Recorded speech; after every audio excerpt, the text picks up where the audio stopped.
Acara pembukaan in-house training implementasi kurikulum merdeka di SMK Negeri 2 Singosari segera dimulai. Yang terhormat Kepala SMK Negeri 2 Singosari, Ibu Sumijah SPD MSI. Yang kami hormati Ibu Penny Iswindarti Eskom MT dari Balai Besar Pengembangan Penjaminan Mutu Pendidikan Vokasi Bidang Otomotif dan Elektronika. Dan yang kami hormati Wakil Kepala Sekolah, Dewan Guru, beserta staf dan karyawan SMK Negeri 2 Singosari. Assalamualaikum warahmatullahi wabarakatuh. Selamat siang dan salam sejahtera untuk kita semuanya. Segala puji bagi Allah Subhanahu wa Ta'ala yang telah memberikan semua kenikmatan yang tak terhingga, di antaranya kesehatan serta kesempatan yang berbahagia, sehingga kita dapat mengikuti in-house training implementasi kurikulum merdeka di SMK Negeri 2 Singosari. Salawat serta salam semoga senantiasa kita curahkan kepada Nabi Muhammad SAW yang selalu kita nantikan syafaatnya di hari kiamat nanti. Izinkan saya membacakan susunan acara pada hari ini.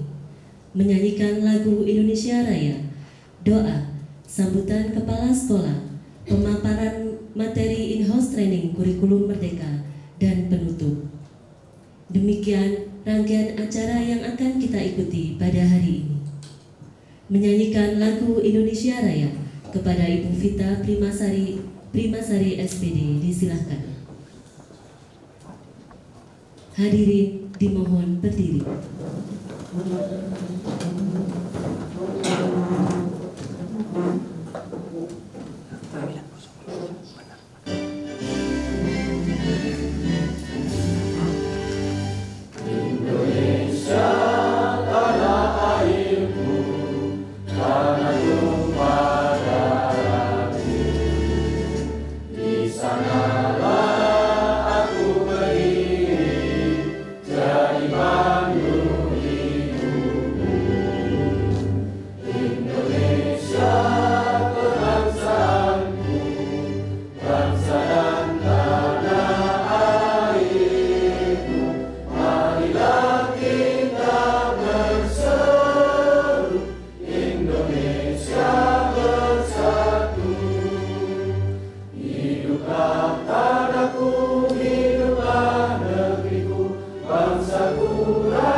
Hadirin disilahkan duduk kembali.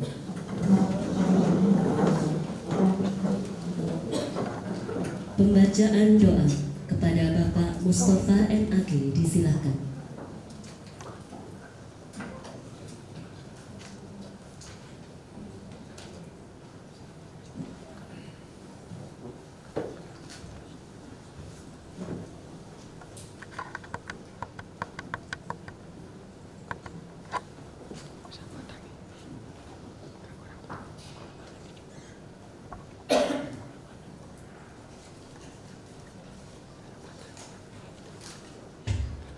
Assalamualaikum warahmatullahi wabarakatuh. Bagi saudara kami yang Nasrani, selamat siang, salam. Saudara kami yang Hindu, selamat siang, Om Swastiastu Om. Mari kita mulai Kita iringi, kita mulai dengan doa bersama menurut agama dan keyakinan masing-masing di acara workshop ini. Izinkan saya mimpin doa. Doa mulai.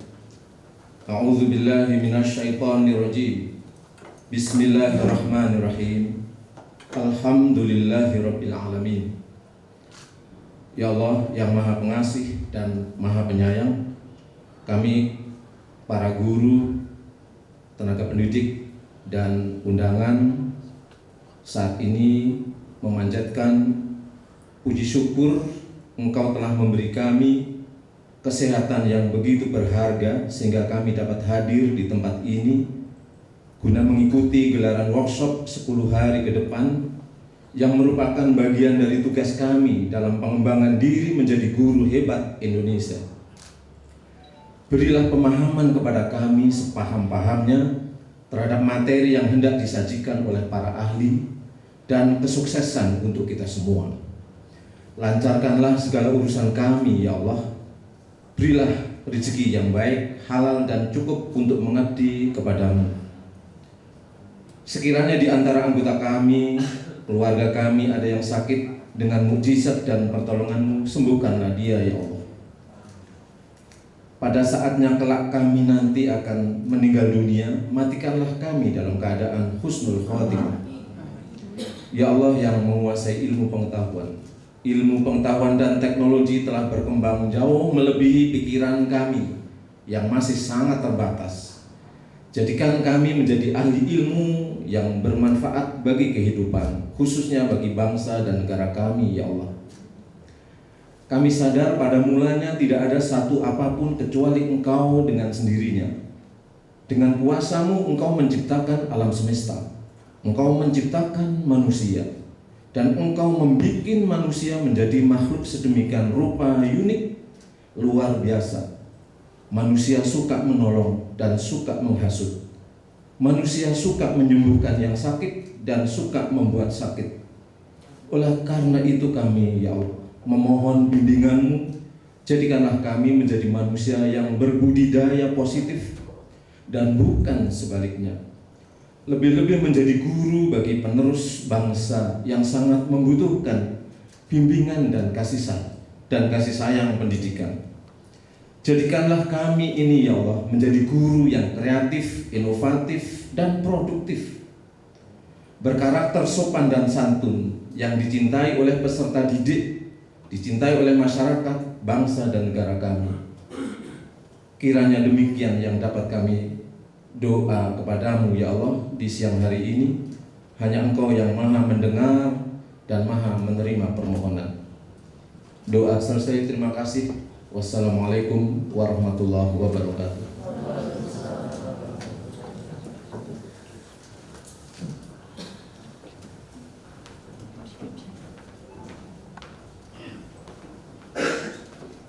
Sambutan Kepala Sekolah sekaligus membuka acara kepada Ibu Sumija SPD MSI disilakan. Terima kasih Bu Husnu selaku pembawa acara pada siang hari ini. Assalamualaikum warahmatullahi wabarakatuh. Selamat siang dan salam sejahtera untuk kita semuanya. Yang terhormat Ibu Beni Isfindarti SKOMT, yang saya hormati Ibu Bapak Wakil Kepala Sekolah, Kepala Program Keahlian, Ibu Guru serta karyawan dan staf SMK Negeri 2 Singosari. Pertama-tama marilah kita panjatkan puji syukur kehadirat Allah SWT karena pada siang hari ini kita masih tetap diberikan kesehatan sehingga kita bisa melaksanakan kegiatan di siang hari ini. Semoga kegiatan yang dilaksanakan di siang hari ini tetap memberikan semangat kepada kita, semangat pagi tetap berada di hati kita masing-masing. Dan selamat datang kami haturkan kepada Bu Beni yang selalu cantik dan tetap energik. Beliau ini adalah luar biasa dan hebat Bapak Ibu. karena hari ini saya merasa sangat bersyukur di sela-sela yang kesibukan yang luar biasa, beliau menyempatkan diri bisa hadir yang nanti menjadi sumber inspirasi bagi kita semuanya. Mohon izin Bu Beni, pangapunten, memang kami jujur kemarin request kepada Wakakurikulum selaku ketua kegiatan IHT, kami request mohon Pak Adi nanti menyampaikan ke PPMPV BUI, nanti yang SMK 2 Singosari diizinkan untuk Bu Beni yang memberikan paparan materi. Dan alhamdulillah Bu Bapak, hari ini kita dipertemukan. Ini sebagai rasa kangen kami Bu Beni, karena sekian tahun yang lalu pernah kita dipertemukan namun sempat terpisah karena saya berada di wilayah lain di belahan bumi Provinsi Jawa Timur, yaitu di Lamongan sebelum di SMK 2, dan lalu kami dipertemukan di lembaga lain di Kota Malang. Dan alhamdulillah hari ini atas izin Allah kita dipertemukan kembali. Ibu Bapak, seperti yang kami sampaikan pada saat tanggal 8 September yang lalu, yaitu sosialisasi SMKPK skema lanjutan, ada 5 kegiatan yang kita lakukan, yaitu yang pertama implementasi pembelajaran kurikulum merdeka, yang kedua implementasi link and match, yang ketiga program penguatan karakter, 4 program penguatan kelembagaan SMK, dan 5 koordinasi dan pelaporan. Dan hari ini kita awali kegiatan yang pertama, yaitu IHT in-house training, terkhusus adalah IKM, yaitu implementasi kurikulum merdeka. Terkait dengan IKM nanti banyak hal yang akan kita kupas bersama, monggo nanti sharing dengan beliau, pakarnya, narasumber yang luar biasa. Silahkan nanti sebanyak mungkin langsung bertanya kepada beliaunya apa-apa yang sekiranya yang belum kita pahami bersama. Dan hari ini IHT kita laksanakan Bu Bapak, yaitu nanti kita laksanakan selama 10 hari ke depan, dimulai tanggal 12 September hingga 23 September tahun 2022. Oleh karena itu mohon sekiranya nanti Ibu Bapak menyiapkan energi khusus. Kenapa saya sampaikan seperti ini? Karena kegiatan dilaksanakan setelah pembelajaran. Kita tetap memberikan pelayanan pembelajaran kepada peserta didik, kita tidak merampas hak mereka. Dengan demikian anak-anak tetap pembelajaran dan kegiatan di dalam penyelenggaraan SMKPK skema lanjutan juga tetap jalan. Oleh karena itu, karena ini nanti IHT-nya adalah secara sinkronus sehingga membutuhkan energi khusus yang tentunya kita persiapkan bersama. Oleh karena itu, tetap jaga kesehatan. Ibu Bapak, nanti di dalam kegiatan IHT ini yang pasti hari pertama akan didampingi oleh Ibu Beni selaku narasumber dari PPMPV, yaitu Balai Besar Pengembangan Penjaminan Mutu Pendidikan Vokasi. Oleh karena itu, karena beliau akan mendampingi sehari hari ini, mohon sekiranya Ibu Bapak nanti bisa sharing dengan beliau apa yang sekiranya belum dipahami dan apa sekiranya untuk memberikan motivasi terkhusus pada anak-anak kita nantinya di dalam kegiatan pembelajaran.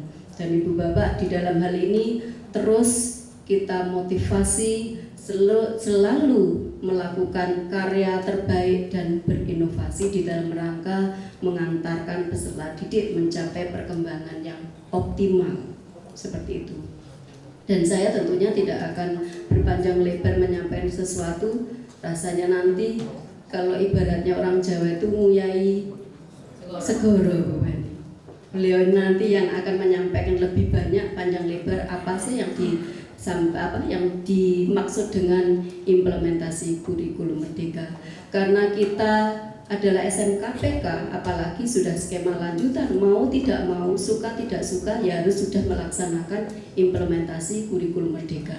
Dan terlebih lagi karena ada 3 opsi Bapak Ibu yang kita laksanakan harus sudah merdeka bagi, kurikulum Merdeka Berbagi. Oleh karena itu sangat dituntut kepada kita semuanya, khususnya di SMK Negeri 2 Singosari, nanti wajib melaksanakan pengimbasan kepada sekolah atau lembaga SMK lainnya. Oleh karena itu hari ini sangat penting sekali. Oleh karena itu tadi ada beberapa yang mau izin, kami mohon untuk mengikuti kegiatan IHT karena bagaimanapun juga kita adalah bagian dari pionir nantinya yang akan memberikan pengimbasan kepada lembaga lain. Kita mau mengadakan pengimbasan, kalau kita dari diri kita tidak paham bagaimana. Oleh karena itu mohon sekiranya kegiatan ini diikuti sebaik-baiknya. Dan terima kasih atas kehadiran Ibu Bapak semuanya. Semoga nanti apa yang kita laksanakan bersama mendapatkan ridho dari Allah SWT. Baik, sebelum saya tutup kata saya atau sambutan saya, mohon izin dengan mengucap Bismillahirrahmanirrahim. In-house training implementasi kurikulum Merdeka di SMK Negeri 2 Singosari tanggal 12 September 2022 saya nyatakan dibuka dan bisa dimulai. Demikian yang bisa saya sampaikan, kurang lebihnya saya mohon maaf yang sebesar-besarnya. Sekali lagi kami aturkan terima kasih kepada Bu Penny yang telah berkenan hadir di tengah-tengah kita. Saya akhiri, Assalamualaikum warahmatullahi wabarakatuh. Selamat siang dan salam sejahtera untuk kita semuanya. Terima kasih atas sambutan dari Ibu Kepala Sekolah. Puji syukur Alhamdulillah acara pembukaan IHT sudah kita ikuti bersama. Saya sebagai pembawa acara mengucapkan permohonan maaf apabila ada tutur kata yang kurang berkenan. Billahi taufik wal hidayah. Wassalamualaikum warahmatullahi wabarakatuh. Mohon izin kepada Ibu Kepala Sekolah apabila ada kegiatan lain diperkenankan untuk mendengarkan doa.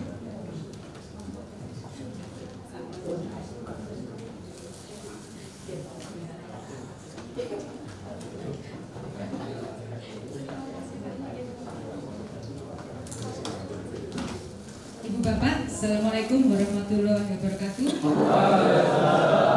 Selamat siang. Ini jam-jam kritis, ini bahaya ya. Saya harus nanti sering jalan-jalan ke sana biar nggak ngantuk yang bapak-bapak di belakang. Katanya Bu Sumija tadi saya tombol ngantuk gitu Pak ya. Waduh. Bapak Ibu, saya tadi melihat beberapa wajah nggak asing ya. Sudah sering ketemu mungkin ke VEDC. Kalau BPPP ini singkatan paling panjang sedunia, nggak enak ngomongnya Bapak Ibu ya. Balai Besar Pengembangan Penjaminan Mutu Pendidikan Vokasi Bidang Otomotif dan Elektronika. Dulu katanya almarhum Pak Mustafirin, Direktur PSMK, kalau membuat singkatan panjang-panjang itu nggak menjual gitu ya. SMK itu kan harus bisa menjual ya Pak ya. Menjual siswanya kan. Maksudnya untuk bisa menjual ke industri gitu loh Bapak Ibu ya. Harus bernilai jual. Jadi Bapak Ibu ini tugasnya nanti bagaimana meramu, melayani siswa supaya nanti bernilai jual tinggi lagi gitu ya Pak ya. Baik Bapak Ibu, ini identitas saya. Bapak Ibu nanti di luar kegiatan ini, karena kan saya hanya 1 hari pertama ya Pak. Setelah itu Bapak Ibu kalau ada kesulitan, kalau ada hal yang perlu ditanyakan, dengan senang hati saya menerima. Silakan, ada kesulitan dalam implementasi dan seterusnya, silakan WA. Biasanya kalau nggak langsung saya respon, mungkin saya sedang mengajar, tapi begitu saya buka pasti saya langsung respon gitu ya. Ada WA, ada email, ada Facebook, ada Instagram, ada TikTok yang belum saya tulis ini Bapak Ibu. Ya. Saya suka tiktokan Bapak Ibu. Loh, jangan salah, sama ya Bu ya? Iya. Kan sekarang itu di kurikulum Merdeka adalah prinsipnya seperti filosofi KHD ya Bapak Ibu. Didiklah anak sesuai dengan zamannya. Loh, jangan TikTok, gurune ya harus ngikuti TikTok gitu ya. Jangan sampai ketinggalan zaman gitu kan. Dan saya lihat di browsing-browsing di internet ternyata banyak guru-guru yang menggunakan media TikTok sebagai pembelajaran. Menarik itu Bapak Ibu. Itu yang dimaksud. Jadi bukan kita anti gitu ya, kadang-kadang apa enggak ya, kita ambil positifnya. Bisa untuk proses pembelajarannya sebagai media ya Pak ya. Baik, tapi nanti kalau mau cari TikTok saya, cari Penny, namanya nggak berubah-ubah kok. Cuman Bapak Ibu kalau menyebut nama saya harus pelan-pelan, harus ada spasinya, itu jangan cepet-cepet gitu ya. Harus Penny, harus ada spasi gitu ya. Nanti kalau kecepatan gandeng itu bahaya gitu ya. Loh kan biar nggak ngantuk Bapak Ibu ya. Baik, sudah dicatat ya. Saya akan sering di depan karena saya sambil buka-buka Bapak Ibu. Baik, tapi sebelum kita mulai di materi Bapak Ibu, sebenarnya ingin saya sampaikan sesuatu dulu. Ini untuk memotivasi Bapak Ibu. Ya. Ini dulu, karena Bapak Ibu nanti kita mau masuk ke materi kalau ini belum kita pastikan percuma Bapak Ibu. Jadi kurikulum sebaik apapun itu tergantung gurunya Pak ya. Nah gurunya tergantung apa?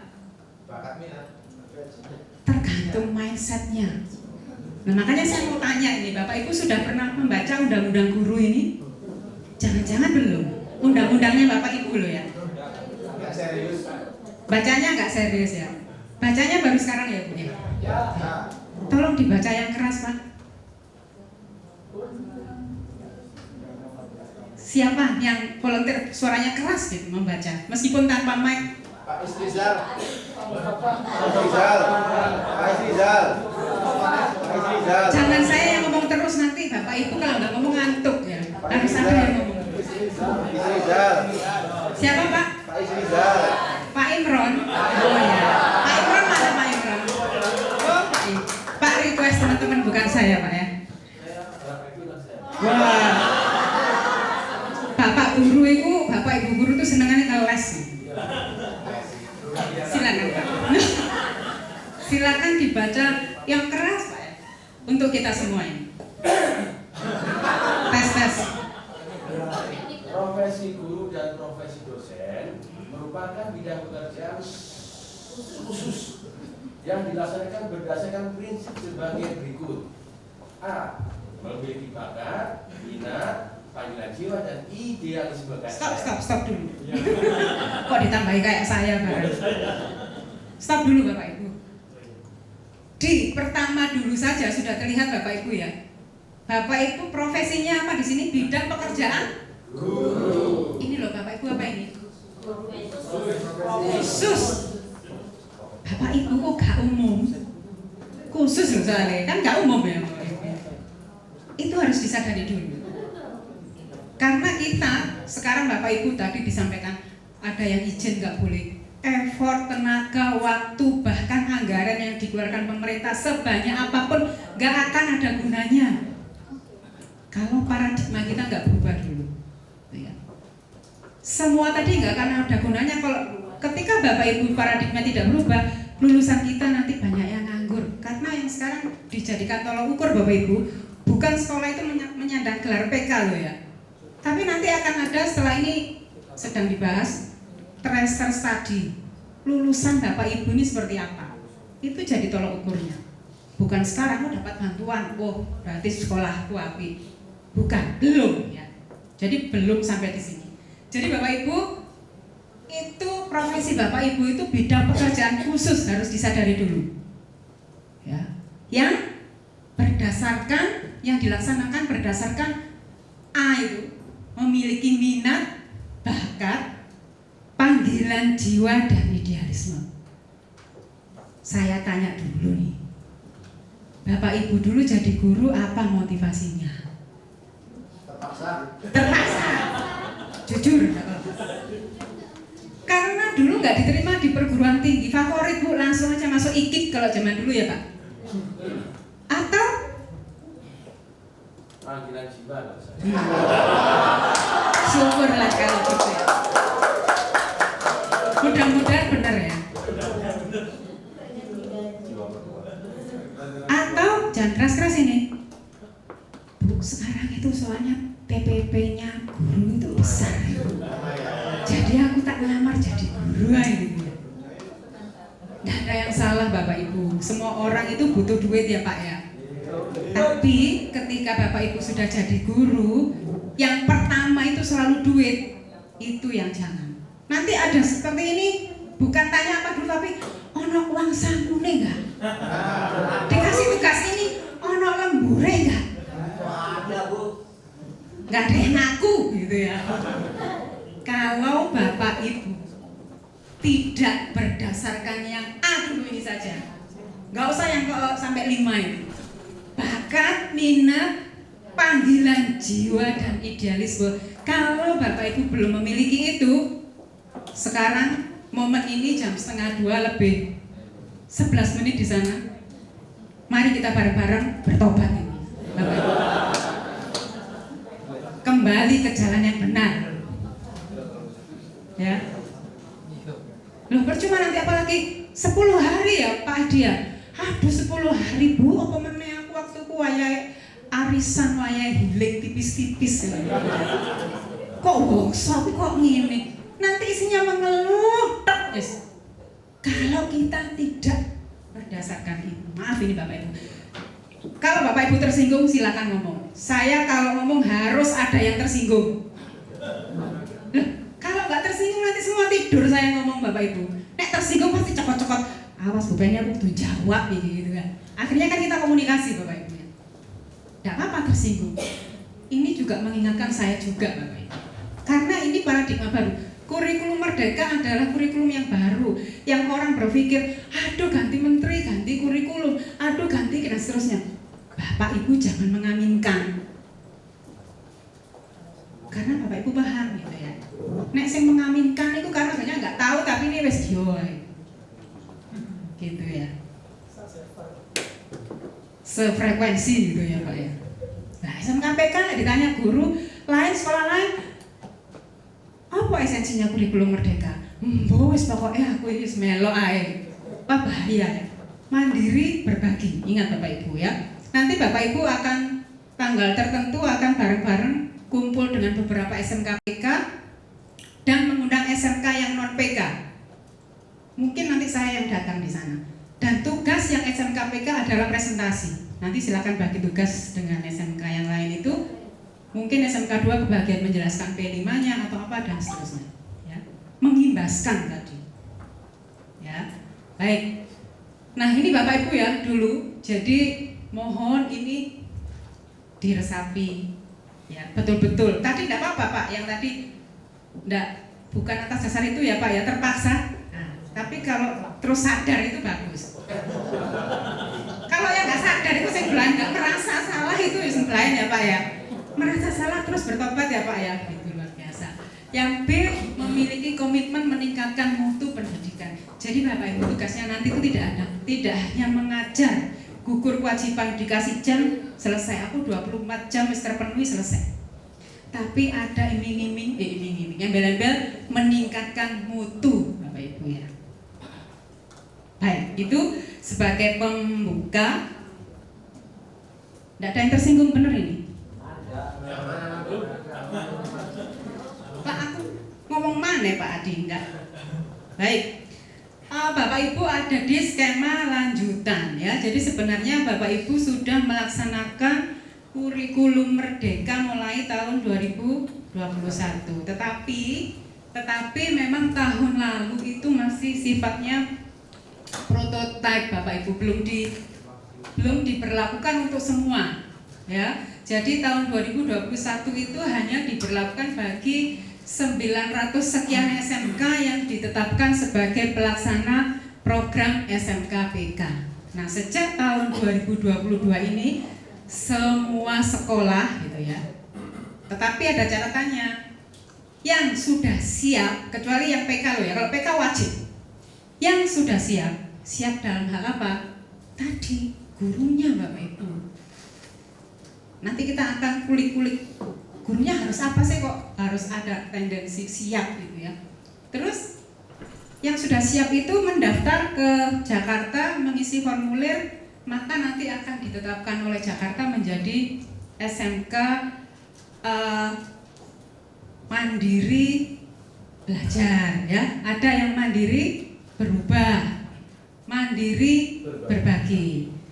Yang SMKPK mau nggak mau, suka nggak suka harus di mandiri berbagi karena sudah dapat bantuan dan seterusnya. Ini yang mandiri itu yang nggak dapat bantuan apa-apa Bapak Ibu, tapi dia sudah ingin melakukan kurikulum merdeka, maka dia ada di posisi kurikulum merdeka belajar dan berubah, ya. Baik, nanti makanya ketika mereka nanti menerapkan pasti akan minta bantuan Bapak Ibu. Bapak Ibu semua sudah punya akun Belajar ID? Sudah. Pertanyaan lanjutan, sudah pernah mengakses platform Merdeka? Sudah. Login saja? Ya. Lumayan. Kami punya dashboardnya Bapak Ibu. Jadi ketahuan di SMK 2 Singosari ada 100 guru misalnya. Yang sudah login berapa guru? Login tok. Tapi yang sudah masuk berselancar, yang sudah sampai mencoba mengikuti pelatihan mandiri, siapa? Kami punya datanya. Dan kami itu punya tugas untuk mendorong Bapak Ibu. Kami punya target semua guru harus sudah login dan berinteraksi Bapak Ibu, ya. Gak hanya login, ya, interaksi loh. Misalnya mengakses apa modul ajarnya gitu ya Pak. Bahkan ikut ke komunitas praktisinya, ya. Nanti silakan Bapak Ibu di sana bisa di-download lewat HP-nya, atau kalau yang pakai PC di alamat ini guru.kemdikbud.go.id, ya Bapak Ibu. Baik, secara cepat poin-poin saja ya Bapak Ibu, karena satu hari materinya banyak. Makanya nanti kalau masih kurang silakan telepon saya Pak, ya, tanya-tanya.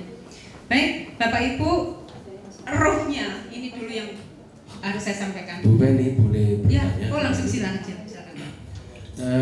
Dari kemarin memang kita sudah mendengarkan SMK Pusat Keunggulan yang wajib menggunakan kurikulum Merdeka Belajar. Kebetulan ada tiga opsi, ya. Kita pakai mandiri tadi, berbagi.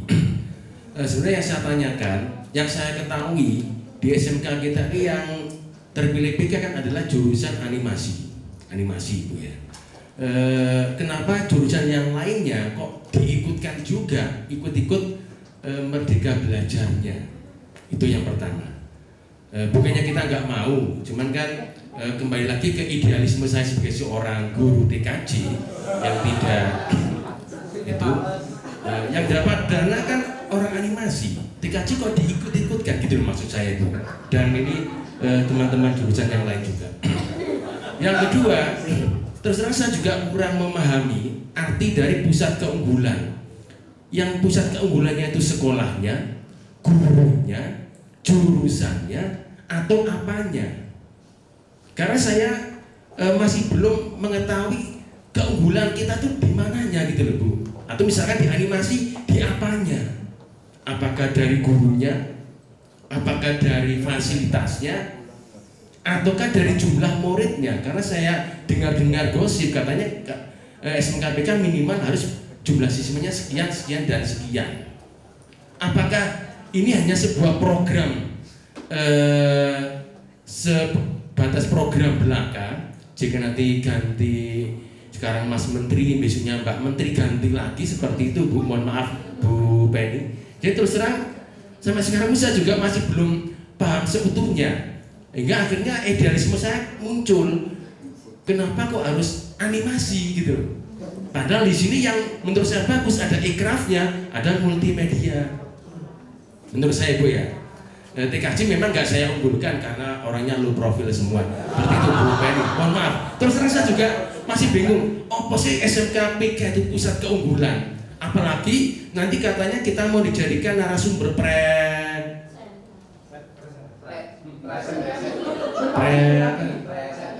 saya cuma ngetes Bu Penny, ternyata belum ngantuk teman-teman. Kita untuk mau mempresentasikan gitu loh. Kita juga terus terang saya kan seorang guru penggerak dan sering ditanya oleh teman-teman yang bukan SMKPK. Pak Imron, SMKPK lapo ae? Nggak tahu saya Pak. Loh, yang di PK kan apa? Katanya sih animasi. Keunggulannya apa?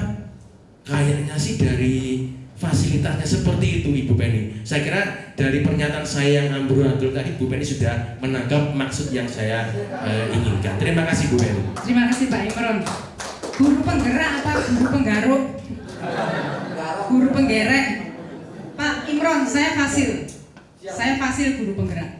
Jadi biasanya guru penggerak itu karena masih belum banyak di satu sekolah itu jadi bahan bulian. Itu tadi. CGP saya selalu ngomong, saya itu kalau di sekolah budi gojoloki teman-teman guru penggerek, guru penggaruk gitu, nggak apa-apa. Nanti yang ngomong itu pasti ikut ya, jadi guru penggerak. Tapi ini saya jelaskan dulu, Pak. Ini sudah skema lanjutan ya, berarti sebenarnya sudah setahun. Kalau Pak Imron itu tanya seperti itu, ini baru SMK yang pertama itu saya wajar. Next skema lanjutan malah saya tanda tanya loh. Kemarin-kemarin ngapain aja gitu. Pak, di SK ini saya buka ya. Penetapan sekolah menengah kejuruan pelaksana program. Bapak Ibu ini dulu sebentar. Nanti sebelum menjawab semua Pak Imron ya Pak. Bapak Ibu itu belum ditetapkan sebagai SMKPK, belum. Masih pelaksana program SMKPK. Makanya sekarang diberikan bantuan. Oh, tahun kemarin ya bantuannya Bu ya. Sapras peralatan diberikan bantuan. Sekarang juga masih bantuan tapi hanya untuk pengembangan SDM ya Pak. Makanya workshop nanti banyak. Itu dalam rangka menuju SMK Pusat Keunggulan. Harapannya kalau sudah dibantu infrastrukturnya, peralatannya, nanti periode waktu tertentu 4 atau 5 tahun lagi Jakarta akan punya penilaian sekolah Bapak Ibu ini layak nggak jadi SMKPK. Makanya sekarang jangan sombong dulu gitu ya. Aku wes tahun kedua misalnya. Belum. Bisa jadi ketika Bapak Ibu sekarang karena merasa tadi ya terus menurun nanti tahun tertentu tidak ditetapkan SMKPK. Bahkan Jakarta ngomong rugi aku biayai kemarin. Ini dulu dipahami ya. SK penetapannya itu judulnya pelaksana program SMKPK. Gitu ya Bapak Ibu ya. Masih melaksanakan, makanya terus belajar meskipun tahun kedua ada yang baru. Bapak Ibu harus terus belajar, terus berubah ya. Tadi seperti guru penggerak nanti berubah. Nah, kenapa yang diunggulkan animasi? Itu yang mendaftar sekolahnya Pak. Jadi di awal dulu itu SMKPK tidak tiba-tiba datang Jakarta ngasih bantuan tapi sekolah mendaftar. Sekarang pertanyaan saya, sekolah itu kepala sekolah atau semua? Kepala sekolah. Semua. Karena gurunya nggak tahu Bu kalau yang didaftarkan animasi. Nah, sekarang kita ketahuan masalahnya kan di sini. Bapak Ibu di SMKPK di kurikulum Merdeka kata kuncinya itu kolaborasi, komunikasi.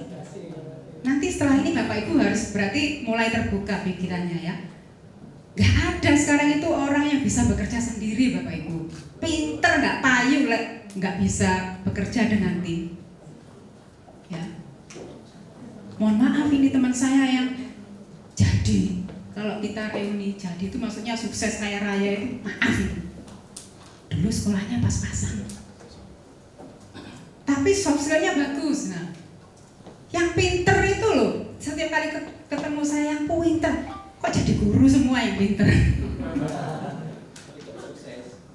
Bukan, maksudnya itu berarti kadang kita berpikir memaksa nanti diberi mereka menuntut anak yang guru bahasa Inggris, kamu harus pintar bahasa Inggris. Yang matematika, kamu harus pintar matematika. Yang guru kejuruan, kamu harus. Bukan Bapak Ibu. Kita tuh hanya mengantarkan anak didik kita menggali potensi yang dia punya. Nggak semua nanti anak didik kita jadi ahli matematika. Nggak semua nanti murid kita akan jadi ahli fisika. Ada yang jadi pemain bola, ada yang jadi seniman, ada yang jadi apa lagi Bapak Ibu. Dan itu bisa sukses. Makanya nanti jangan memaksa ketika anak kita itu nggak pandai, jangan maksa, malah sakit hati gara itu, gitu ya. karena setiap anak itu unik gitu ya. Jadi gitu Pak. Yang mendaftarkan sekolah, saya yakin pasti sudah ada tim di sana Pak. Mungkin belum semua tahu, tapi waktu itu yang didaftarkan, memang ada beberapa kasusnya tuh gini. Seperti yang tadi Bapak sampaikan ya, yang didaftarkan multimedia, tapi begitu SK-nya turun, yang diberikan bantuan dalam artian jurusannya jadi animasi. Mungkin di Jakarta punya pertimbangan, yang multimedia dalam satu wilayah itu sudah saya berikan ke SMK yang lain misalnya ya. Jadi kadang-kadang ada yang akhirnya turunnya SK-nya nggak sesuai Pak, gitu ya. Terus kenapa yang diberikan embel-embel SMK PK itu animasi, kok semua ikut melakukan? Kelas 10 waktu itu ya Pak ya. Pak coba misalnya kelas 10 ini pakai kurikulum 2013, kelas 1-nya lagi kurikulum Merdeka, betapa repotnya malah. Jadi memang dianjurkan dari pusat bahwa meskipun yang diunggulkan, sebenarnya bukan diunggulkan ya, yang dapat bantuan untuk ke arah sana itu tidak hanya itu yang melaksanakan atau mengimplementasikan kurikulum Merdeka, tapi semua jenjang, maksudnya jenjang yang sama, kelas 10 semua gitu Pak. Yang kelas 11 tetap, supaya pengaturannya mudah. Nah itu, sehingga makanya waktu itu ada IHT juga kan, betul, semua guru kelas 10 diundang dan supaya tahu. Karena yang melakukan tidak hanya animasi, gitu ya Pak ya. Terus OPS yang dilakukan SMKPK. Pak Bu, SMKPK itu bukan satu-satunya program dari Jakarta ya. Kalau yang SMA, SMP, SD umum itu namanya sekolah penggerak Pak. Ya, sama sebenarnya. Jadi SMKPK itu yang dilakukan Bapak bisa jawab. Kami setelah diberikan bantuan anggaran Satpras, peralatan, kemudian pengembangan SDM, kami juga harus mengimplementasikan kurikulum Merdeka yang notabene punya prinsip-prinsip yang relatif berbeda dengan kurikulum 2013. Jawab seperti itu. Ada P5 sekarang. Ada apa lagi? IPAS. Terus apa lagi? Itu tadi prinsipnya hampir sama dengan yang diajarkan di guru penggerak Pak. Berpihak pada murid, pada siswa. Makanya tadi saya bilang, Bapak Ibu jangan menuntut, nanti malah sakit hati nek gak pinter. Karena tuntutannya pinter. Lah kalau satu anak diminta pinter semua itu apa ya mungkin Bapak Ibu? Ada nggak satu anak yang bahasa Inggrisnya pinter, IPA pinter, matematika semua pinter, ada nggak? Gak ada. Anak-anak itu unik, mungkin pinter di satu mapel atau bidang, tapi dia kurang di bidang lain. Itu sudah manusiawi Bapak Ibu. Ya. Tapi masalahnya masing-masing guru menuntut semua pinter tadi, gitu ya. Maka di kurikulum Merdeka ini Bapak Ibu nanti betul-betul semua yang Bapak Ibu lakukan, semua yang Bapak Ibu rencanakan, semua yang Bapak Ibu evaluasikan harus berpihak pada siswa. Ciri-cirinya apa berpihak pada siswa Bapak Ibu?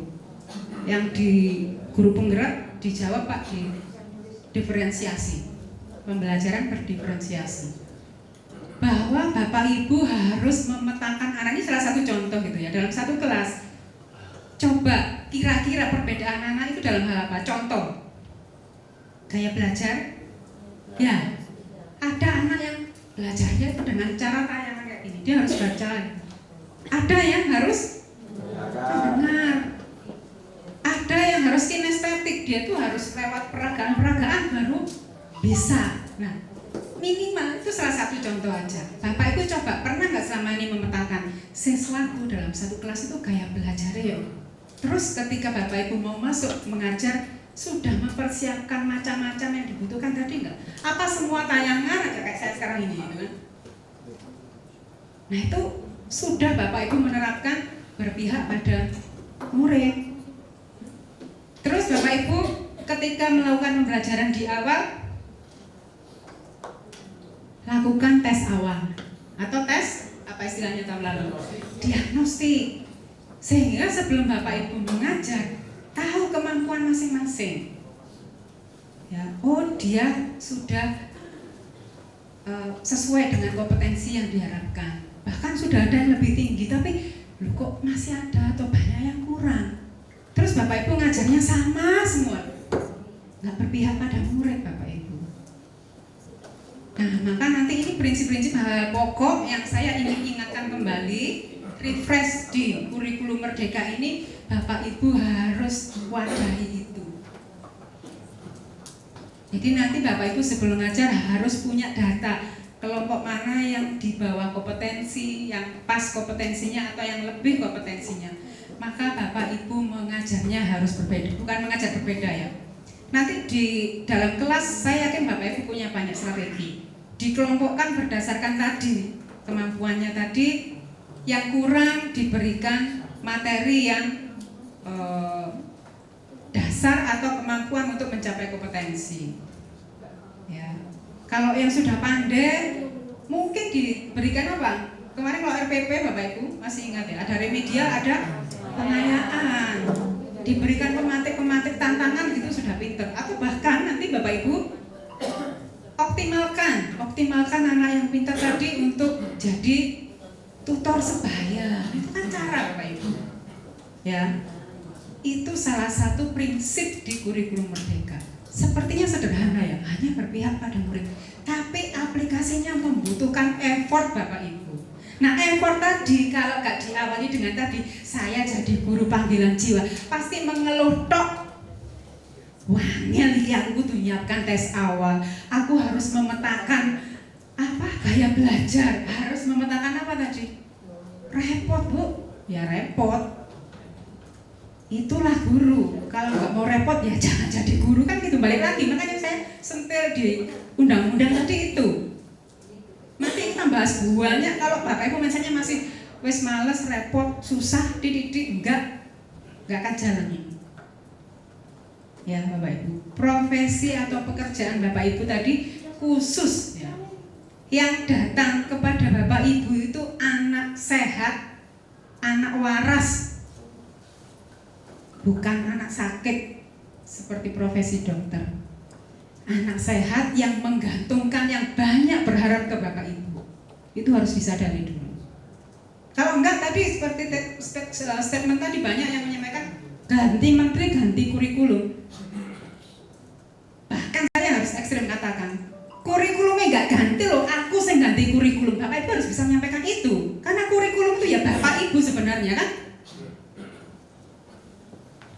Kurikulum ini tak ganti dewe, aku kreatif ini supaya berpihak kepada siswa, saya berkreasi seperti ini.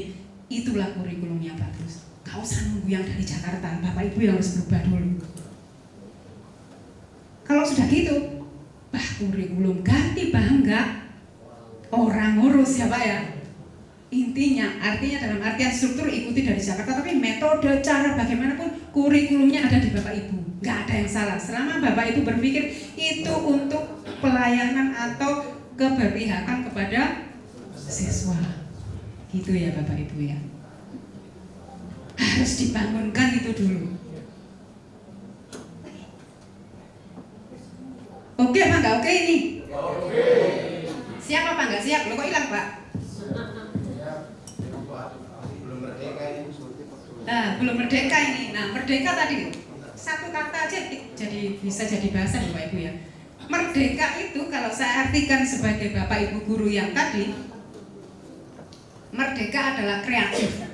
Jadi Bapak Ibu itu bebas nanti mengaktualisasikan ide-ide Bapak Ibu di dalam proses pembelajaran, di dalam evaluasi, dalam hal apapun.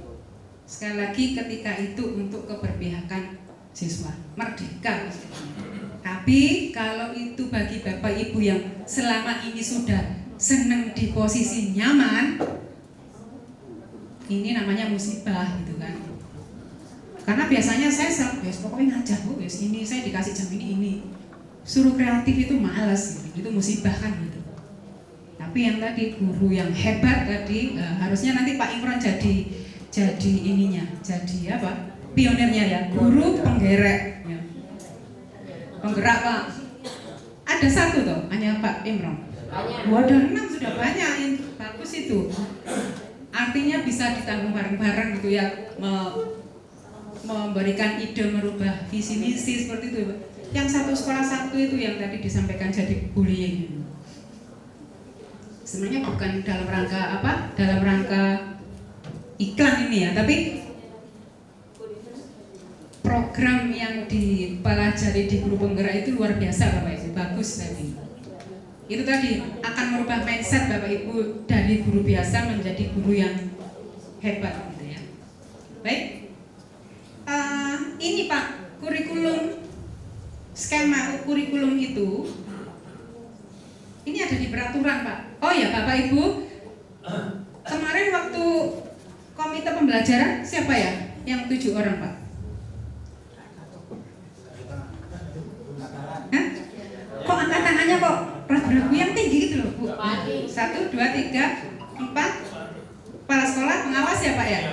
Oke, ya Bapak Ibu kemarin ketika diklat secara daring yang jadi acuan Kemendikbud Bapak yang mengatur tentang kurikulum merdeka nomor 56 ya waktu itu, tapi langsung sebulan lebih sudah ganti lagi. Itu tadi kan kalau Bapak Ibu mindsetnya itu, oh pemenang baru aja berubah. Saya nggak pernah Bapak Ibu berubah, oh terserah. Ketika saya cek, yang penting strukturnya nggak berubah, nggak masalah ya. Ternyata ada pelengkap-pelengkap justru yang sangat membantu. Jadi Bapak Ibu nanti yang jadi pegangan itu ada di sini 262 ini ya, yang baru. Jadi nanti coba kalau Bapak Ibu ada pertanyaan-pertanyaan, kesini dulu, dibaca dulu. Jadi 262 ini pengganti 56 ya. Ini yang jadi pegangan dulu. Nanti kalau di sini Bapak Ibu cari tidak ada, turunannya nanti cari di panduan-panduan. Jadi ada panduan, misalnya di sini ada panduan pembelajaran dan asesmen. Jadi itu yang mengatur teknisnya Bapak Ibu itu seperti apa nanti di panduan-panduan ini. Ada panduan penyusunan KOS ya, kurikulum operasional satuan pendidikan. Ada panduan P5 di sini nanti Bapak Ibu baca. Ya. Nah, memang dibutuhkan literasi. Pertanyaannya Bapak Ibu gemar membaca enggak gitu kan? WA ya Pak. Nah, karena kita sekarang gembor-gembor. Lulusan kita selain ini harus punya value. Value-nya apa? Literasi, numerasi, karakter. Bahkan sampai yang diuji di AKM kan itu Bapak Ibu ya, anak-anak ya. Literasi, numerasi dan karakter. UN sudah dihapus. Benar nih. Yang tahu Bapak Ibu, yang tahu siswanya itu kan Bapak Ibu ya. Ya. Kalau dulu anak dari Papua, dari NTT diuji sama dengan anak di Jakarta ya, gak masih lulus Pak. Uang sarananya beda, kondisinya sangat tidak mungkin untuk distandarkan. Terus diuji sama. Makanya di kurikulum merdeka ini bagaimana sesuai dengan kebutuhan siswa tadi loh, berpihak pada siswa itu sesuai dengan kebutuhan siswa. Yang tahu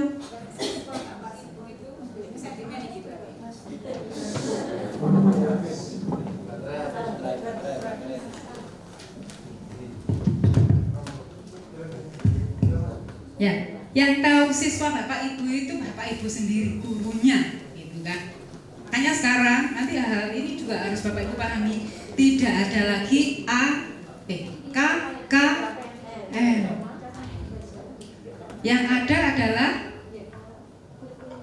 apa Bapak Ibu? Yang komite bisa bantu saya. Kriteria ketercapaian tujuan pembelajaran. Jadi tapi ini harus Bapak Ibu mendengarkan dan kita diskusi dengan serius. Belum mati lagi. Sentimen. Paling Pak Imron ini dari tadi yang sabotase.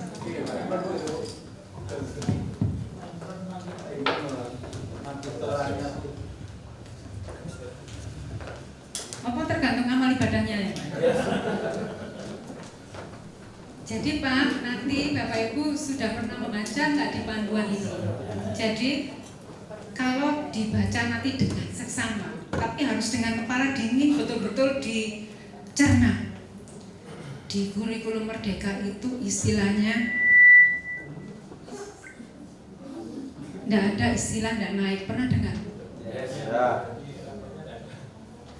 Nggak naik Bapak Ibu. Tapi nanti jangan kalau keluar ditanya tadi itu, terus kurikulum Merdeka itu pokoknya munggah kabeh. Loh, dulu di K13 itu sempat loh rame kayak gitu. Orang tua murid itu kalau ketemu saya, "Opo Bu, kurikulum 2013 itu katanya bodoh, pintar, semua naik." Itu kan jadi salah yang keluar informasinya. Nah, di sini itu Bapak Ibu diatur bahwa ya kriteria ketercapaian itu adalah tujuan pembelajaran Bapak Ibu. Ini saya sampaikan yang esensial saja ya, nanti Bapak Ibu bisa baca sendiri yang lain. Nah, coba ini yang di 262 tadi Bapak Ibu.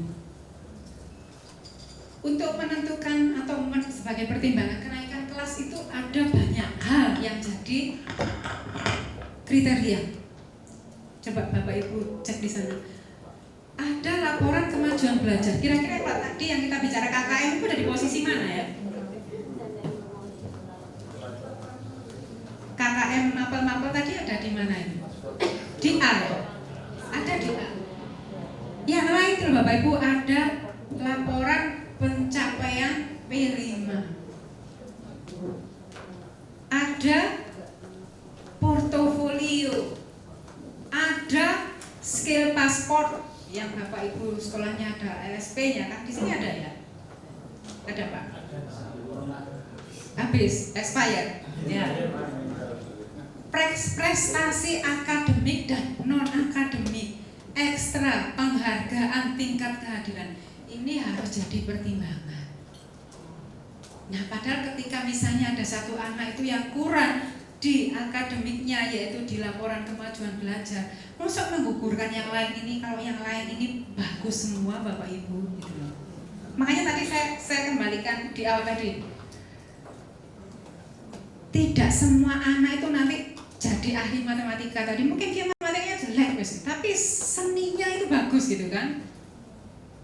Dia otak apanya Bapak Ibu? Yang seni otak kanannya, otak kanannya bagus. Nah Bapak Ibu mau paksa seperti apa pintar matematika, dia nggak akan bisa gitu loh. Ya. Tetapi nanti Bapak Ibu harus melakukan ini ketika Bapak Ibu sudah tahu kondisi siswa tadi. Bapak Ibu harus mentreatment, memperlakukan secara khusus. Makanya di kurikulum Merdeka yang disarankan untuk dilakukan sesering mungkin dan jadi prioritas adalah asesmen apa? Formatif. Bapak Ibu sesering mungkin satu topik selesai dites. Tes itu kan nggak harus ujian tulis gitu, enggak ya. Bisa lisan untuk mengkonfirmasi. Yang penting yakin bahwa semua sudah bisa. Kita tambahkan lagi materi selanjutnya. Kasih asesmen formatif lagi begitu selesai. Nah kalau setiap saat itu ketahuan, ternyata di tujuan pembelajaran kesekian si A ini masih kurang, maka Bapak Ibu treatment dia. Bagaimana sih Bapak Ibu guru mentreatment atau memperlakukan khusus itu? Banyak cara pasti ya Bapak Ibu. Tadi misalnya teman sebaya itu kan salah satu cara. Atau Bapak Ibu berikan materi tambahan, nanti baca ini ya, pelajari yang benar ya. Terus besok coba ditanyakan lagi.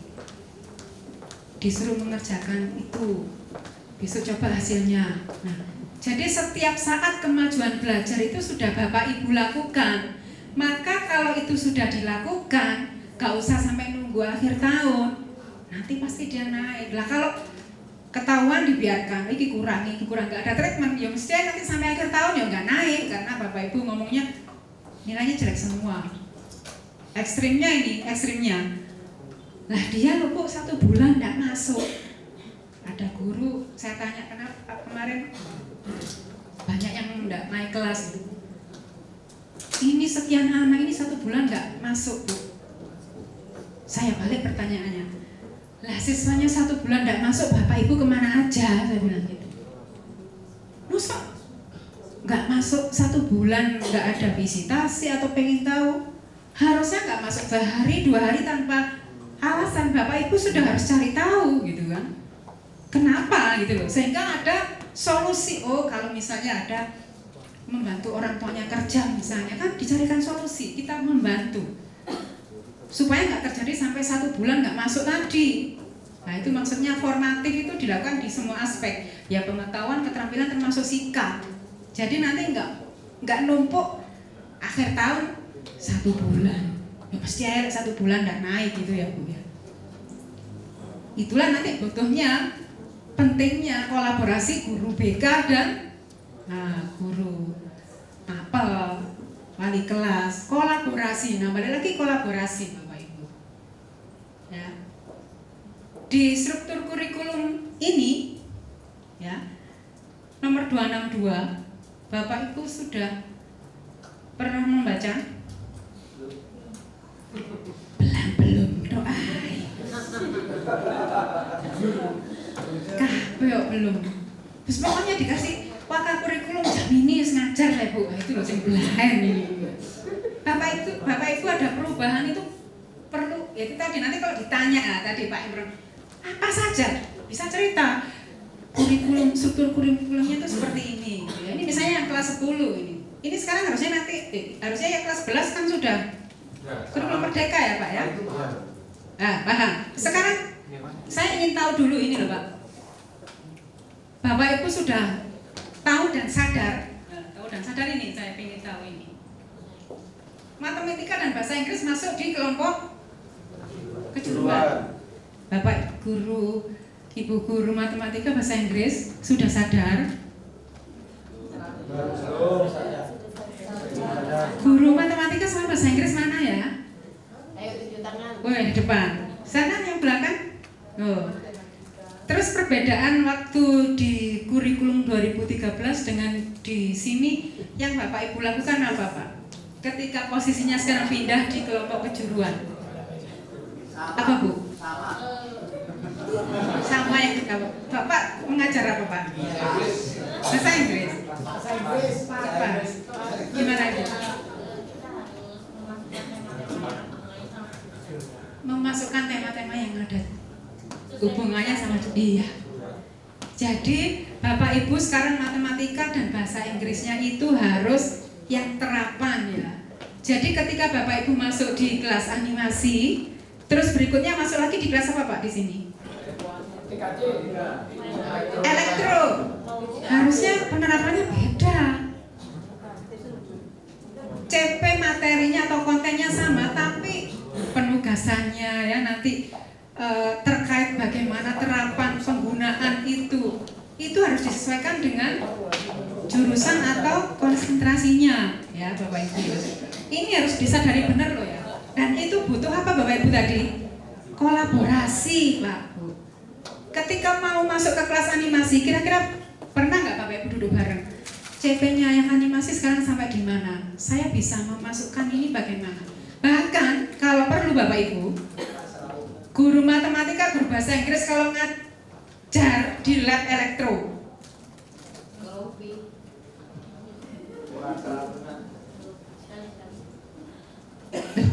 kalau bisa nggak apa-apa tiap hari Bu. Jadi Bapak Ibu harus akhirnya tahu bahasa Inggris coba. Jadi anak dilatih ngomong proses nyolder misalnya apa di elektro tadi, suruh pakai ngomong bahasa Inggris. Kabel.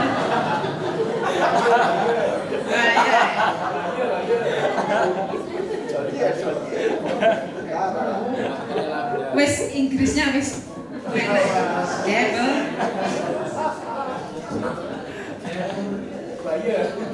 Loh Pak, anak-anak otomotif motif Pak. Ini saya ceritakan, saya sudah ke sekolah kemana-mana. Nggak tahu loh bahasa Inggris, peralatan tangkopeng yang terkait teknik tuh nggak tahu Pak. Nah ini yang salah ini guru bahasa Inggrisnya ini nggak ngajari Inggris teknik ini kan gitu. Enggak, kita nggak nyari salah Bapak Ibu. Kita menyadarkan kok di sini Pak. Gitu ya. Nah termasuk matematika Bapak Ibu. Gimana coba? Kasih tugasnya sesuai dengan jurusannya. Bu repot Bu, saya habis masuk di kelas animasi, terus harus beda lagi di masuk elektro. Repot meneh, wong panggilan jiwa kok. Makanya tadi saya di awal kan harus itu gitu ya. Nek pengeluh harus saya kembalikan lagi panggilan jiwa, gitu ya. Gak boleh mengeluh gitu ya. Kabelnya diukur panjangnya berapa gitu. Nah, itu kan salah satu penerapan. Pak, saya tuh dulu belajar matematika yang namanya integral itu hampir tiap hari, Pak. Saya dulu bukan SMK sih, SMA ya, yang jurusan fisika. Tiap hari itu rumus-rumus itu sampai mumet ya. Tapi sampai lulus saya nggak tahu, Pak, integral itu dipakai apa sih? Karena waktu itu saya nggak nyalakan guru saya, mungkin belum pada taruh seperti ini ya, nggak pernah diajari kamu belajar integral itu kalau kehidupan sehari-hari itu untuk ini, belajar kimia itu untuk ini, nggak pernah Pak. Ya wes di papan tulis rumus-rumus tok aja gitu ya. Nah sekarang itu yang harus tahu, anak itu tahu. Kalau anak belajar tahu manfaatnya pasti seneng Pak, kinerjanya pasti bagus, disesuaikan minatnya pasti pinter, karena seneng gitu ya. Nah nggak tahu yo. Wes pelajaran kayaknya gurune gak gelem senyum meneh gitu kan. Biasanya Pak guru eksak itu gitu Pak. Kayak Pak Imran tuh. Guru saya itu matematika, kimia, fisika tuh nggak ada yang bisa senyum. Itu dulu, sekarang sama. Iya, kalau itu sudah dilakukan, waduh luar biasa. Beda tipis. Jadi, iya Pak. Tadi saya tertarik dengan yang di Bu Ben tadi masalah tes formatif ya. Asesmen formatif ya. Formatif. Berarti kalau seperti itu asesmen sumatif kan nggak ada. Bukan nggak ada. Bisa nggak ada Bu ya. Saya pernah ditanya sama teman-teman guru swasta, kalau nggak ada asesmen sumatif, nanti gimana cara menarik SPP dari siswa? Pak, kan makanya saya tanya, Bapak pernah membaca di mana asesmen sumatif nggak ada? Kan katanya toh. Nah, yang diuji harus tahu kapan, materinya apa, kriteria penilaiannya apa, itu kan harus sama-sama tahu. Kenapa? Loh. Jadi Pak, itu juga tergantung nanti siswanya. Ketika Bapak Ibu nanti memperlakukan gitu, nek anak sing rada ndablek, wah cuek ae sampe. Tapi ketika itu tadi loh Bu ya, bahwa anak itu unik ya Bu ya. Terus itu terbawa terus nggak berani ngomong jadi penakut. Nah, seterusnya itu kita harus sadari juga gitu ya. Bu, nun sewu ngapunten, itu bukan model kurikulum, itu hanya individu dari guru saja. Nyatanya saya dulu juga merasa rame juga. Tapi ketika guru menerangkan kan memang harus diem gitu loh. Jadi kalau memang dibutuhkan untuk diskusi harus rame kan gitu sih. Jadi menurut saya itu tidak ada kurikulum yang mendiamkan siswa. Tapi itu hanya individu per person dari tangkapan mungkin gitu. Betul Pak, sekarang pun juga kurikulumnya nggak menyampaikan bahwa anak harus rame, enggak. Artinya kebalikannya dari Bapak tadi ya. Nggak ngomong, tapi tadi berpihak pada siswa tadi Pak. Jadi sesuai dengan kebutuhannya, sesuai dengan minatnya, sesuai dengan kondisi bagaimana dia belajar gitu Pak. Kurikulum sebenarnya dari dulu nggak ada yang bagus Pak. Nggak ada yang jelek. Tapi kan harus disesuaikan dengan zamannya tadi loh ya. Tadi dari awal saya bilang kurikulum itu ya gurunya kok ya Bapak Ibu. Kepleco ya.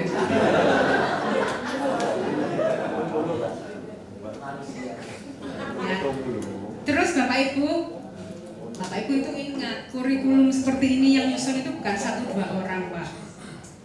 Banyak orang, dan itu dari berbagai perwakilan. Salah satunya dari Bapak Ibu juga, dari guru juga kayak gini nih. Di Jakarta itu setiap kali menyusun sesuatu itu pasti melibatkan semua apa? Iya, jadi ada dosen, ada dari industri, ada praktisi, ada guru juga gitu. Intinya perwakilan itu diakomodir lah Pak. Jadi gitu ya. Nah, sekarang balik lagi ke Ki Hajar Dewantoro tadi loh Pak. Jadi kalau filosofinya kita dianggap sekarang jelek itu loh, Ki Hajar Dewantoro Bapak Pendidikan masa jelek itu, filosofinya kan bagus Pak. Menuntun misalnya, bukan menuntut. Kan selama ini mungkin kita, ya tadi memang bukan kurikulumnya, makanya balik lagi mindsetnya ya Pak ya. Tapi diakomodir di kurikulum ini misalnya tadi, supaya kita tidak menuntut, makanya KKM dihilangkan gitu Pak. Kan nggak ngomong bahwa guru nggak boleh, nggak boleh. Tidak ada lagi KKM, yang ada kriteria ketercapaian tujuan pembelajaran. Kemudian tadi asesmen itu supaya kita belajar, anak belajar itu bukan semata-mata bisa mengerjakan ujian sumatif atau ujian akhir gitu, tapi anak belajar itu ya memang supaya bisa, bukan supaya nanti ujung-ujungnya bisa mengerjakan ujian. Kalau seperti itu akhirnya makanya lembaga apa yang untuk ujian itu Bu, bimbel itu saya laris karena mindsetnya kita kan nggak bisa tutup mata Pak bahwa kenapa bimbel itu laris mana. Iya, ada UN, ujiannya supaya lulus. Saya yakin yang ujian itu bukan berarti pinter kok, tapi memang dilatih mengerjakan soal tadi. Iya, bukan memahamkan, tapi bagaimana tips and trik mengerjakan soal sebenarnya di bimbel. Nah, paradigma itu yang sekarang kita rubah Pak. Bukan kita menyampaikan kurikulum dulu itu jelek, bukan. Kurikulum dulu itu bagus sesuai dengan zamannya, gitu loh Pak. Nah, sekarang di zaman ini, coba anak sekarang kita model seperti itu. Tiba-tiba masuk ujian, terus nanti apalagi kira-kira bertanya dimarahi gitu, terus gimana caranya ngengkelan anak sekarang ya Bapak Ibu ya, ngeyel, enggak. Dulu kita dimarahi diam, sekarang nggak bisa ya Pak. Gimana Pak Bu? Celometan ya.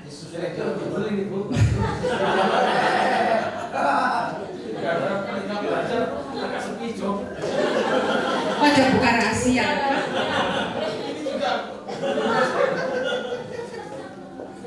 Saya job ya Pak.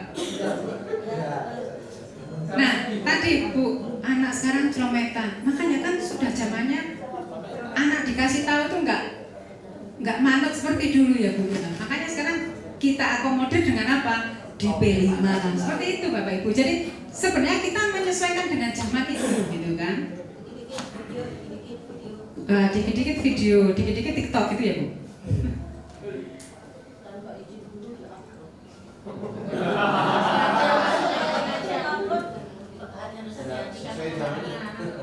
Oh gitu, kan itu kan yang harus diajarkan.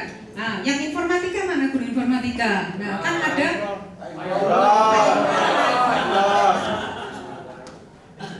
elemen apa Pak yang terkait dengan haki itu? Ayo, mesti harus bisa jawab ini.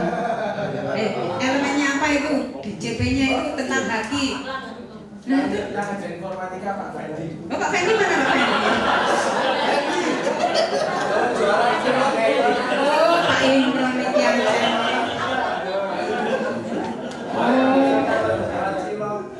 Nah, informatika kan sekarang ada di semua maba tadi ya Bapak, semua jurusan ya. Nah, kayak gitu itu kan makanya pemerintah mengakomodir, melihat situasi sekarang ini, anak sekarang seperti apa, diakomodir di kurikulum. Sebenarnya bukan awalnya kita ngikuti kurikulum deh, sebenarnya itu berangkat darinya. Ini nanti kalau harus saya berhenti diingatkan ya Bapak Ibu kalau ada ya. Nah, misalnya sekarang kenapa di model CP itu selalu apa? Di akhir fase kan itu Bapak Ibu ya. Nah itu kan berangkat dari bahwa sekarang itu, apalagi SMK ya, kita itu kan harus tahu apa Bapak Ibu? Tahu apa? Tahu sama tahu. Lulusan sekarang untuk animasi itu anak harus bisa apa? Ya kan harus diketahui dulu, sehingga prosesnya kita ajarkan, mapelnya ini apa, CP-nya kita ajarkan. Itu diawali dari pada akhir fase ini sebenarnya kita sudah menganalisis lulusannya sekarang itu harus apa. Itu kan dibalik. Kalau dulu kan enggak. Malah yang kurikulum 2006 sebelum 2013 itu yang paling atas posisinya apa Bapak Ibu? Standar mata pelajaran. Masih ingat yang senior mungkin Bapak Ibu. Terus turun lagi standar apa ya? Pokoknya yang bawah itu standar kompetensi lulusan. Yang bawah itu standar kompetensi lulusan. Nah, iya dulu kan apa? SK apa itu pokoknya SKL-nya tuh yang posisi paling bawah. Nah, sekarang kan SKL di kurikulum 2013 SKL di atas. Kita harus tahu dulu profil lulusan kita itu harus bisa apa berdasarkan kebutuhan di industri. Nanti balik seperti itu Bapak Ibu. Sama di sini. Pada akhir fase itu maksudnya berarti nanti setelah kelas 10 atau setelah kelas 12 anak itu bisa ini. Yaitu sebenarnya kurikulum yang sudah mencoba menyesuaikan dengan zamannya Bapak Ibu. Ya. Sekarang kenapa ada P5 sampai masuk dalam struktur kurikulum coba? Banyak loh itu. Ya. Bang, berapa ini Bapak Ibu yang ketempelan ini banyak loh ini. Ya. Sampai kelas 10 itu berapa? 288 ya, Pak? 288 kelas 10. Kelas 11 berapa totalnya? 144. Jadi kan ada yang ngomong, Bu, emang dari dulu kita nggak pernah mengajarkan karakter.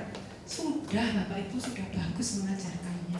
Tapi pergeseran zaman tadi, apalagi kemarin kena COVID, yang nggak pernah sekolah gitu, katanya begitu masuk itu guru-guru pada ngomong, waduh Bu, disiplinnya nggak karu-karuan, iya nggak?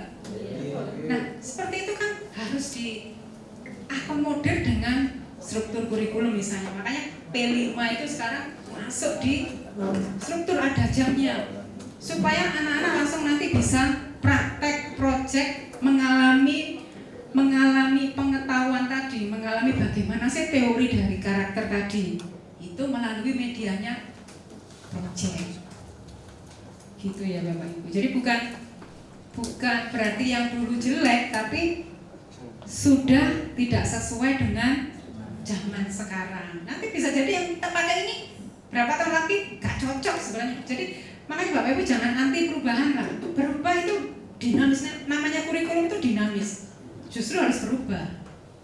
Nah dulu ada penelitian itu minimal 5 tahun memang Bapak Ibu. Dianalisis bahwa teknologi seperti itu ya, itu 5 tahun itu sudah layak untuk berubah. Karena sebenarnya yang abadi itu adalah perubahan itu sendiri. Makanya kalau Bapak Ibu anti berubah, nanti Bapak Ibu yang tertinggal. Ikuti saja, apapun makanannya gitu ya.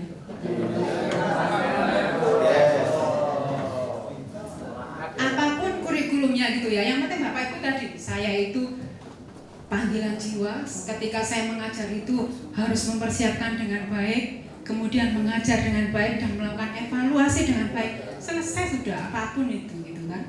Makanya tadi saya ekstrim ngomong, bahkan kurikulumnya nggak berubah, Bapak Ibu yang merubah kurikulum itu. Kurikulum kan sebenarnya seperangkat pembelajaran atau Bu ya. Seperangkat itu bisa jadi materinya, metodenya, strateginya, silakan diubah sendiri.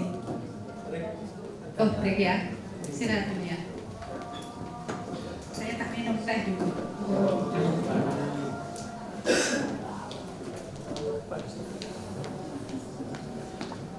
Lanjutkan lagi ya. Waduh ternyata cepat sekali ya. Saya sudah dibisikin nanti jam 3.15 selesai. Waduh padahal saya bisa ngomong sampai jam 9 malam ya. Siap luar biasa. Iya. Nggak apa-apa, ini kan saya sebenarnya diundang ini untuk ini saja, menyemangati Bapak Ibu untuk 10 hari ke depan ya. IHT itu supaya semangat sebenarnya, memotivasi. Nah, Bapak Ibu mau ngisi waktu yang tinggal sedikit, mungkin tanya jawab saja Bapak Ibu ya. Kan Bapak Ibu sudah melakukan selama 1 tahun. Kira-kira perlu penguatan di poin mana, nanti akan kita diskusikan itu. Nanti daripada tidak mengenal. Gitu ya Ibu ya. Bapak Ibu sepakat ya? Hanya jawab aja. Iya, silakan. Silakan Bu, dimulai dari Bu siapa?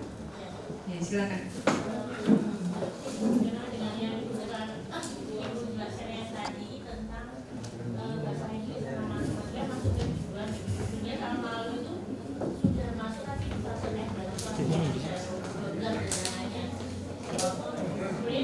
Pelajarin deh. Oh.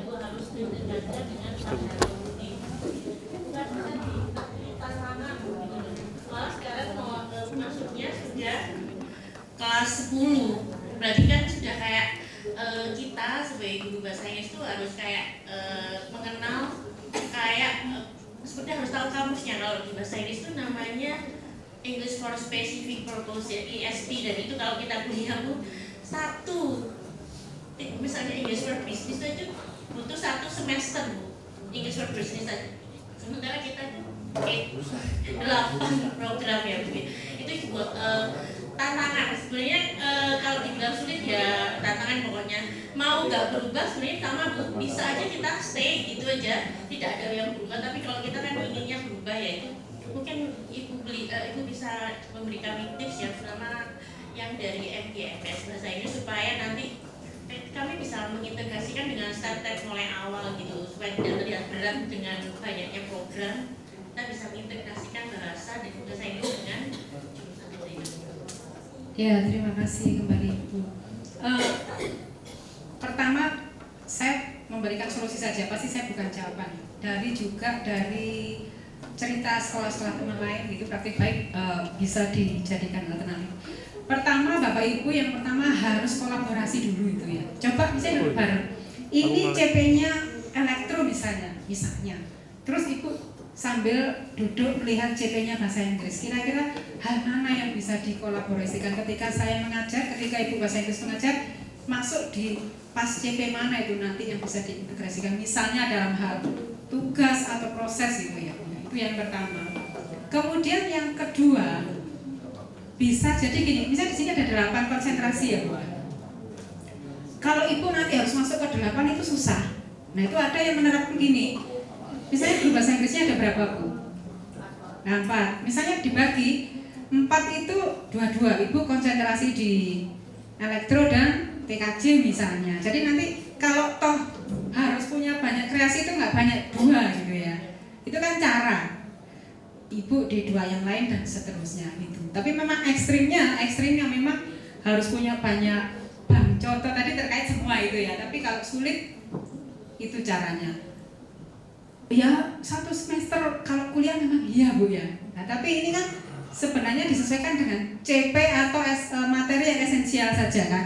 Kalau kita ngomong CP itu sebenarnya bukan materi Bapak Ibu. Ini aja saya pernah diprotes sama mahasiswa D4 dulu yang saya ajar, yang sekarang jadi guru dan sekarang sedang menyusun buku di Jakarta. Kebetulan saya jadi penelaahnya gitu kan, bulet aja gitu ya. Bu, lah ini informatika nih loh, Ibu yang ngajar dulu ini berapa mata kuliah ini? Pak Imron, berapa mata kuliah ini Pak Imron? Algoritma pemrograman ada, apalagi semua jadi satu. Sekarang hanya tinggal 1 mapel. Nah, saya bilang Pak Guru, kalau kita mau mata pelajaran itu luas, semua dibahas gitu ya. Bahkan sampai sejarahnya itu dibahas. Tapi ketika kita ngomong tentang elemen, ya ambil yang esensial saja gitu kan. Ketika nyusun buku salah satu contoh. Ibu juga, jadi ketika nanti dihubungkan dengan konsentrasinya, minimal kalau kesulitan mau menerapkan dalam banyak hal, makanya lihat saling mengincang di CP-nya itu Bu, mana yang bisa nanti saya klikkan bahasa Inggrisnya cocok dengan itu gitu ya, supaya tadi tidak berat tadi, tapi dimulai. Saya senang dengan bahasa tantangan tadi. Guru yang kreatif itu senang dengan tantangan Bapak Ibu ya, nggak stagnan seperti ini aja gitu. Dan kita harus sadar, balik lagi ini ke paradigma. Bapak Ibu kalau sudah jadi guru itu kan tidak berhenti belajar ya Pak Ibu. Belajar itu sepanjang hayat. Katanya Kiai siapa Pak? Belajar itu sampai ke liang lahat. Selesainya kalau kita mati. Ya, jadi kalau ada di antara kita yang merasa aku sudah jadi guru nggak perlu belajar, dipertanyakan. Salah satu adalah belajar bisa tadi. Loh, bagaimana supaya strategi saya bisa mengakomodir beberapa banyak jurusan tadi Bu ya? Itu kan belajar lagi. Belajar lagi. Kenapa Bu? Jangan dikira nanti ketika kita punya tantangan terus kita bisa melalui itu, jangan dikira nggak punya kepuasan tersendiri gitu kan. Oh ternyata itu kan senang sekali Bapak Ibu ya. Gitu ya Bu, itu salah satu cara nanti diatur aja. Kalau gitu mungkin Ibu konsentrasinya di animasi sama aku supaya nanti cari contoh-contoh penerapannya lebih banyak. Kalau konsentrasi hanya di dua itu yang pernah saya lihat di sekolah lain. Kita bagi tugas Bu masuk ke jurusan itu sama SMK besar di Surabaya, jurusannya banyak lebih dari 10. Kita nanti susah kalau mempelajari masuk ke semua itu, apa karakteristiknya kan beda-beda. Nah, gitu Ibu. Ada yang lain? Silakan Pak. Yang pertama pertanyaan saya sedikit terharu dengan kurikulum yang ada di SMP Bu ya. Jangan nangis Pak. SMP ya Pak? Ya, yang di SMP. Jadi kenapa saya terharu di pelajaran di kurikulum SMP itu tidak ada pelajaran informatika. Padahal ketika lulus SMP anak-anak kan sudah penjurusan Bu ya. Nah, yang saya temui di lapangan itu terharunya saya di jurusan TKJ, anak untuk ya mungkin di jurusan lain juga ada. Untuk menyalakan komputer aja kadang kita harus ngajari dari dasar. Nah, itu kan aneh. Anak harusnya di SMP itu ada, kok kenapa kok tambah dihilangkan? Jadi gimana ya? Bingung juga ketika di SMK itu sudah penjurusan tapi belum punya basic atau dasar apa-apa. Terus yang kedua, untuk kriteria kelulusan itu kan biasa untuk sekarang dinilai dengan deskripsi atau rubrik. Nah, Ibu tadi kan menyatakan kalau anak disuruh bisa semua pelajaran itu kan tidak mungkin. Nah, padahal ketika anak misalnya di pelajaran saya tidak bisa terus nilainya jelek, yang disalahkan kan gurunya. Nah, itu dilema buat kita. Padahal kan harusnya nggak apa-apa kalau anak tidak perlu menguasai semua. Nah, terus kalau tidak perlu semua, batasannya berapa mapel? Misalnya, 1-2 yang boleh tidak memenuhi kriteria kelulusan, atau 3 atau 4, atau cukup 1 kriteria kelulusan bisa, ini bisa naik, atau gimana? Terus yang terakhir, kalau siswanya sudah dimerdekakan, kapan gurunya dimerdekakan Bu? Jadi tidak perlu buat media atau dan selain dan sebagainya. Nah, jadi guru cukup fokus memerdekakan anak itu aja. Nah, terima kasih. Terima kasih kembali. Pak, yang terakhir dulu. Bapak itu loh sekarang merdeka tadi tuh Pak. Nggak dituntut anak harus bagus semua, itu kan harus untuk merdeka. Mundur saya nanti ke pertanyaan ketiga. Kalau anak nggak bisa, yang disalahkan gurunya. Sopo sih nyala? Maksud merdekanya gimana Pak? Ya, orang ajar.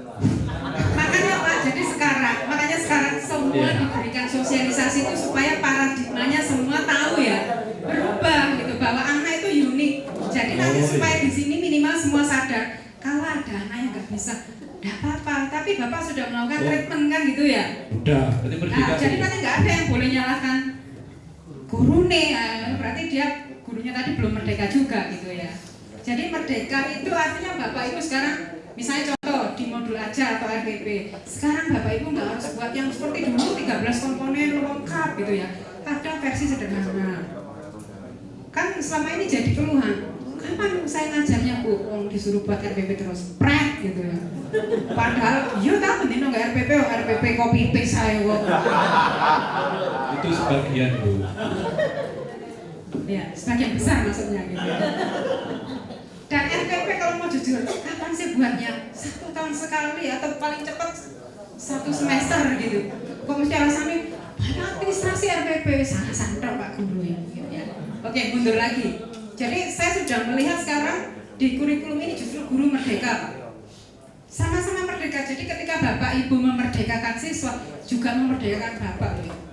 Jadi lebih nggak punya beban ketika tadi Bapak sudah berusaha memenuhi kebutuhannya gitu ya. Terus ketika sampai nggak bisa, tapi Bapak sudah melakukan banyak hal usaha, nggak dituntut juga gitu. Yang penting sudah melakukan usaha treatment tadi ya. Tadi makanya ini nggak untuk 1-2 orang, untuk semua Bapak Ibu paradigmanya. Di awal saya ngomong paradigma dulu harus berubah. Kalau sudah masuk ke materi, saya yakin Bapak Ibu guru sudah di bidangnya ini. Munyai segoro tadi kalau saya ngajari gitu ya. Tapi mindset Bapak Ibu yang harus berubah. Kemudian tadi informatika. Pak, ini di CP-nya ini ada Pak fase D, Pak. SMP itu fase D Bapak Ibu. Ya, masih ingat? Kelas 1, 2 SD itu fase A, kelas 3, 4 fase B, 5, 6 fase C, khusus SMP fase D itu 3 tahun. Ini ada Pak C, ini informatika loh Pak, saya baca ya. Ya, tapi ini bahkan SD sudah ada, jangankan SMP.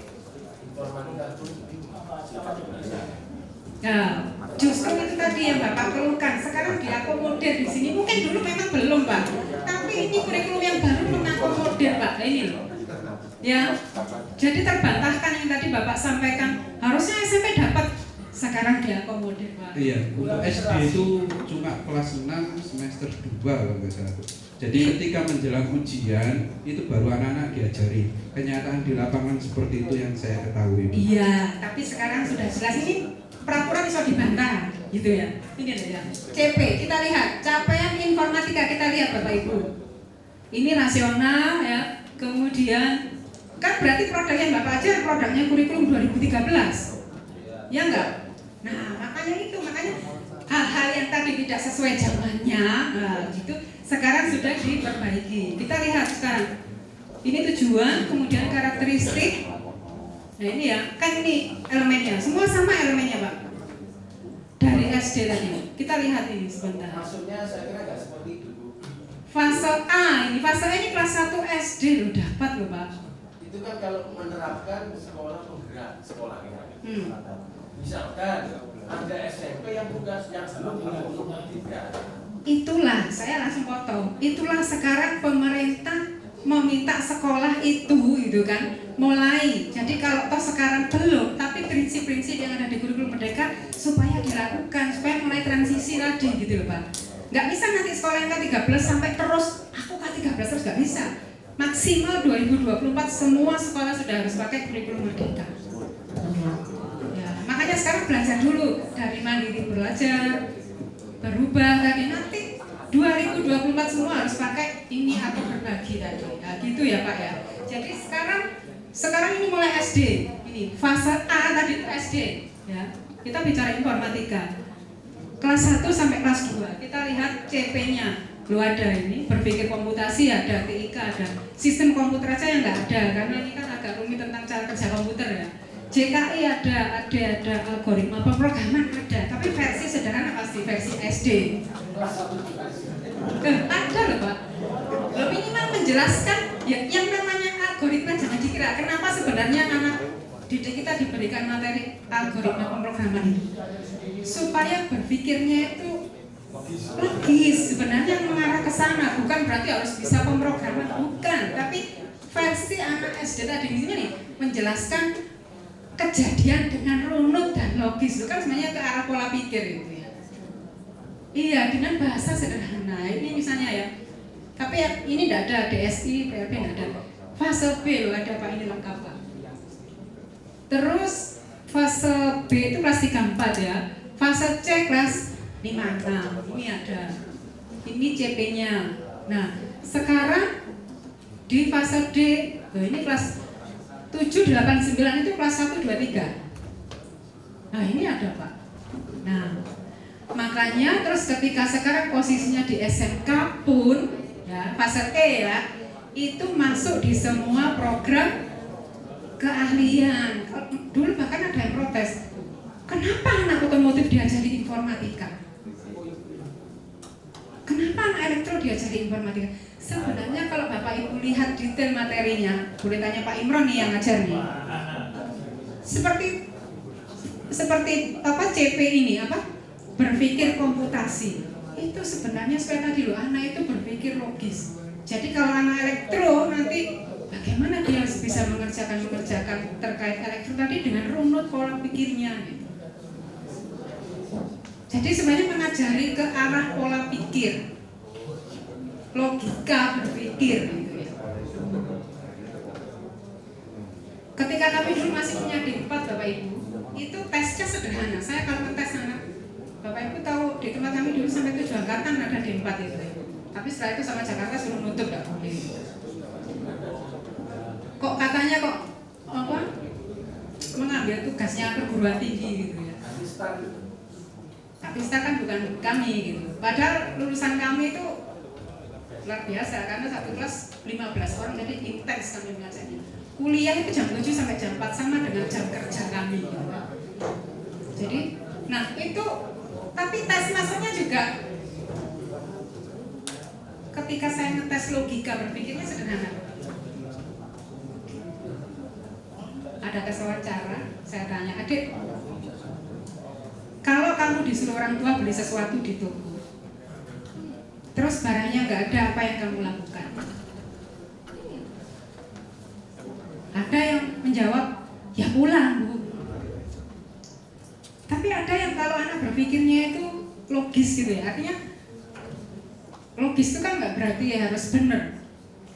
Saya akan tanya Bu, barang yang sejenis yang di contoh itu tadi, yang sejenis. Jadi misalnya kadang-kadang kalau kita punya beli obat gitu ya, kan ada yang kandungannya sama gitu ya.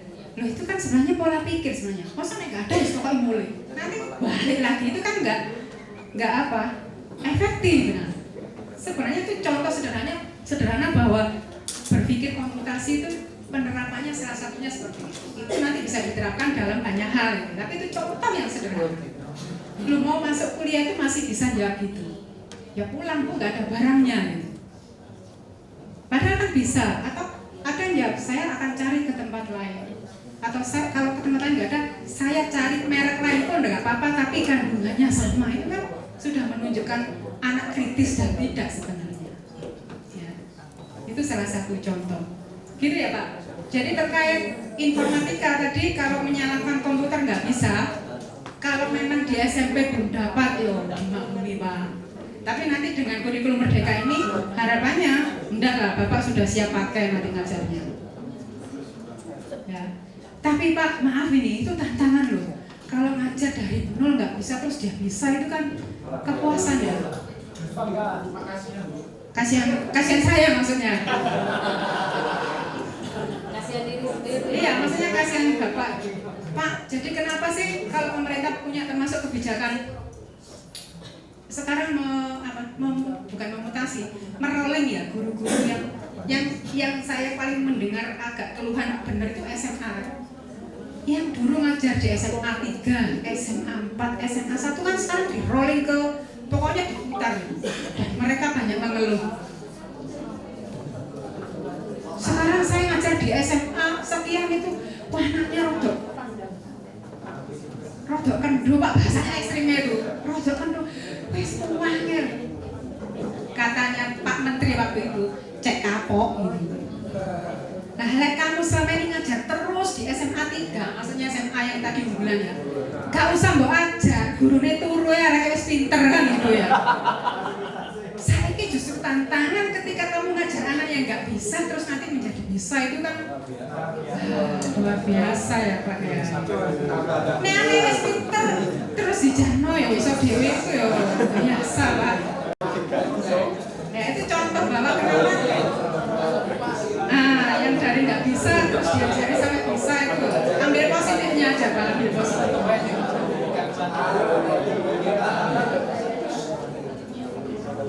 Baik, ada yang lain? Ada yang lain Bapak Ibu? Terus P5 Pak, di sini modelnya sistem apa Pak Adi? Yang kemarin kelas 10.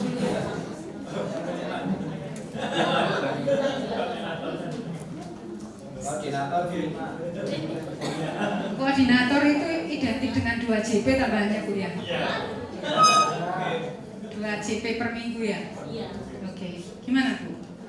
Menggunakan sistem apa di sini? Blok apa? Harian kah? Minggu ada jam khusus. Per minggu, setiap 1 hari gitu?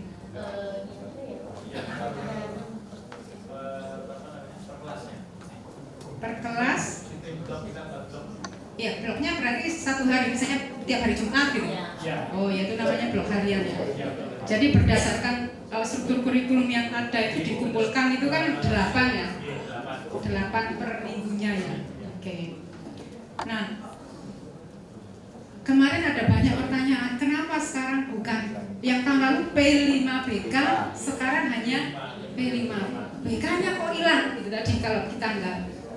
Literasi itu jadi debatable, jangankan Bapak Ibu kami yang sesama WIG itu ramai.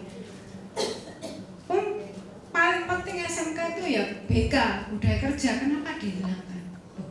Bapak Ibu di peraturan itu di sini tertulis Bapak Ibu tentang tema kepekerjaan itu, bahwa di sini dalam proyeknya peserta didik juga akan mengasah kesadaran sikap dan perilaku sesuai dengan standar yang dibutuhkan di dunia kerja. Nah itu kan yang budaya kerja. Mungkin kemarin dievaluasi oleh pemerintah, kepekerjaan dan budaya kerja itu seperti overlapping gitu ya Bapak Ibu ya. Makanya sekarang yang budaya kerjanya dijadikan satu ke sini, maka tema budaya kerjanya sepertinya hilang. Tapi pelaksanaannya Bapak Ibu bisa lakukan di dalam kepekerjaan. Ya, ini ada loh tertulis. Nah ini kan juga contoh sederhana yang Bapak Ibu bisa sampaikan ketika nanti ada yang bertanya, kok BK-nya hilang? Bukan hilang. Jadi integrasi dengan kepekerjaan. Kemudian Bapak Ibu kalau baca di sini yang tema kewirausahaan juga yang saya beri tanda kuning. Karena jenjang ini sudah memiliki karena jenjang SMK sudah memiliki mapel PKK, maka tema ini tidak menjadi pilihan. Jadi disarankan Bapak Ibu pilih tema lain selain kewirausahaan. Nah, keterlibatan gurunya bagaimana Pak? Yang mengajar P5 siapa Pak? Yang ditempeli itu Pak ya? Atau tersendiri ya? Tersendiri. Bukan yang ada di sini. Maksud saya ini. Nah, ini kan sebenarnya bahwa di sini di samping-sampingnya ini mapel P5 ya Pak? Iya. Kita sendirikan biar lebih fokus. Oh gitu.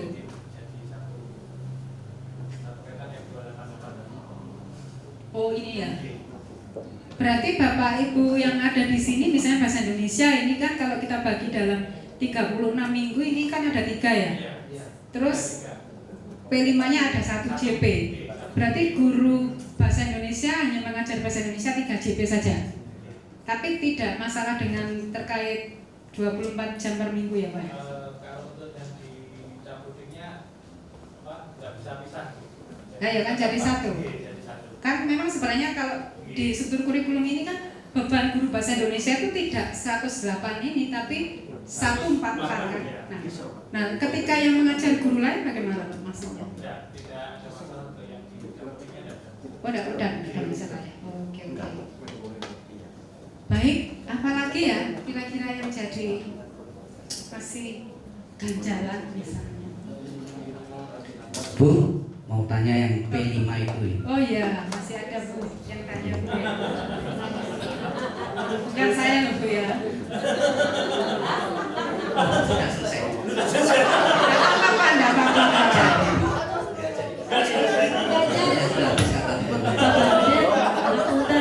mungkin bisa dilanjut by chat. Gimana? Saya ikut saja. Besok aja. Besok aja. Biar fokus. fokus Bu. Besok Bapak ikut saya di SMK Tumapel sana ya, Pak Imron ya. Waduh, penasaran dong Pak, gimana Pak? Gimana kalau kita beri waktu sebentar aja Bu ya? Nanti kasihan nggak bisa tidur. Nanti nggak bisa tidur. Bisa Pak, saya minum kopi juga bisa tidur. Gini Bu, saya akan juga mengajar P5. Kemudian saya lihat tadi diskusi dengan teman-teman yang mengajar P5. Memang contoh yang kita pakai sekarang itu sebenarnya itu mengacu yang di SMA. SMA sudah ada panduannya, ada modulnya, panduannya, dan di SMK belum ada, dicari belum ada. Sehingga kita mengacu kepada yang SMA. Itu. Jadi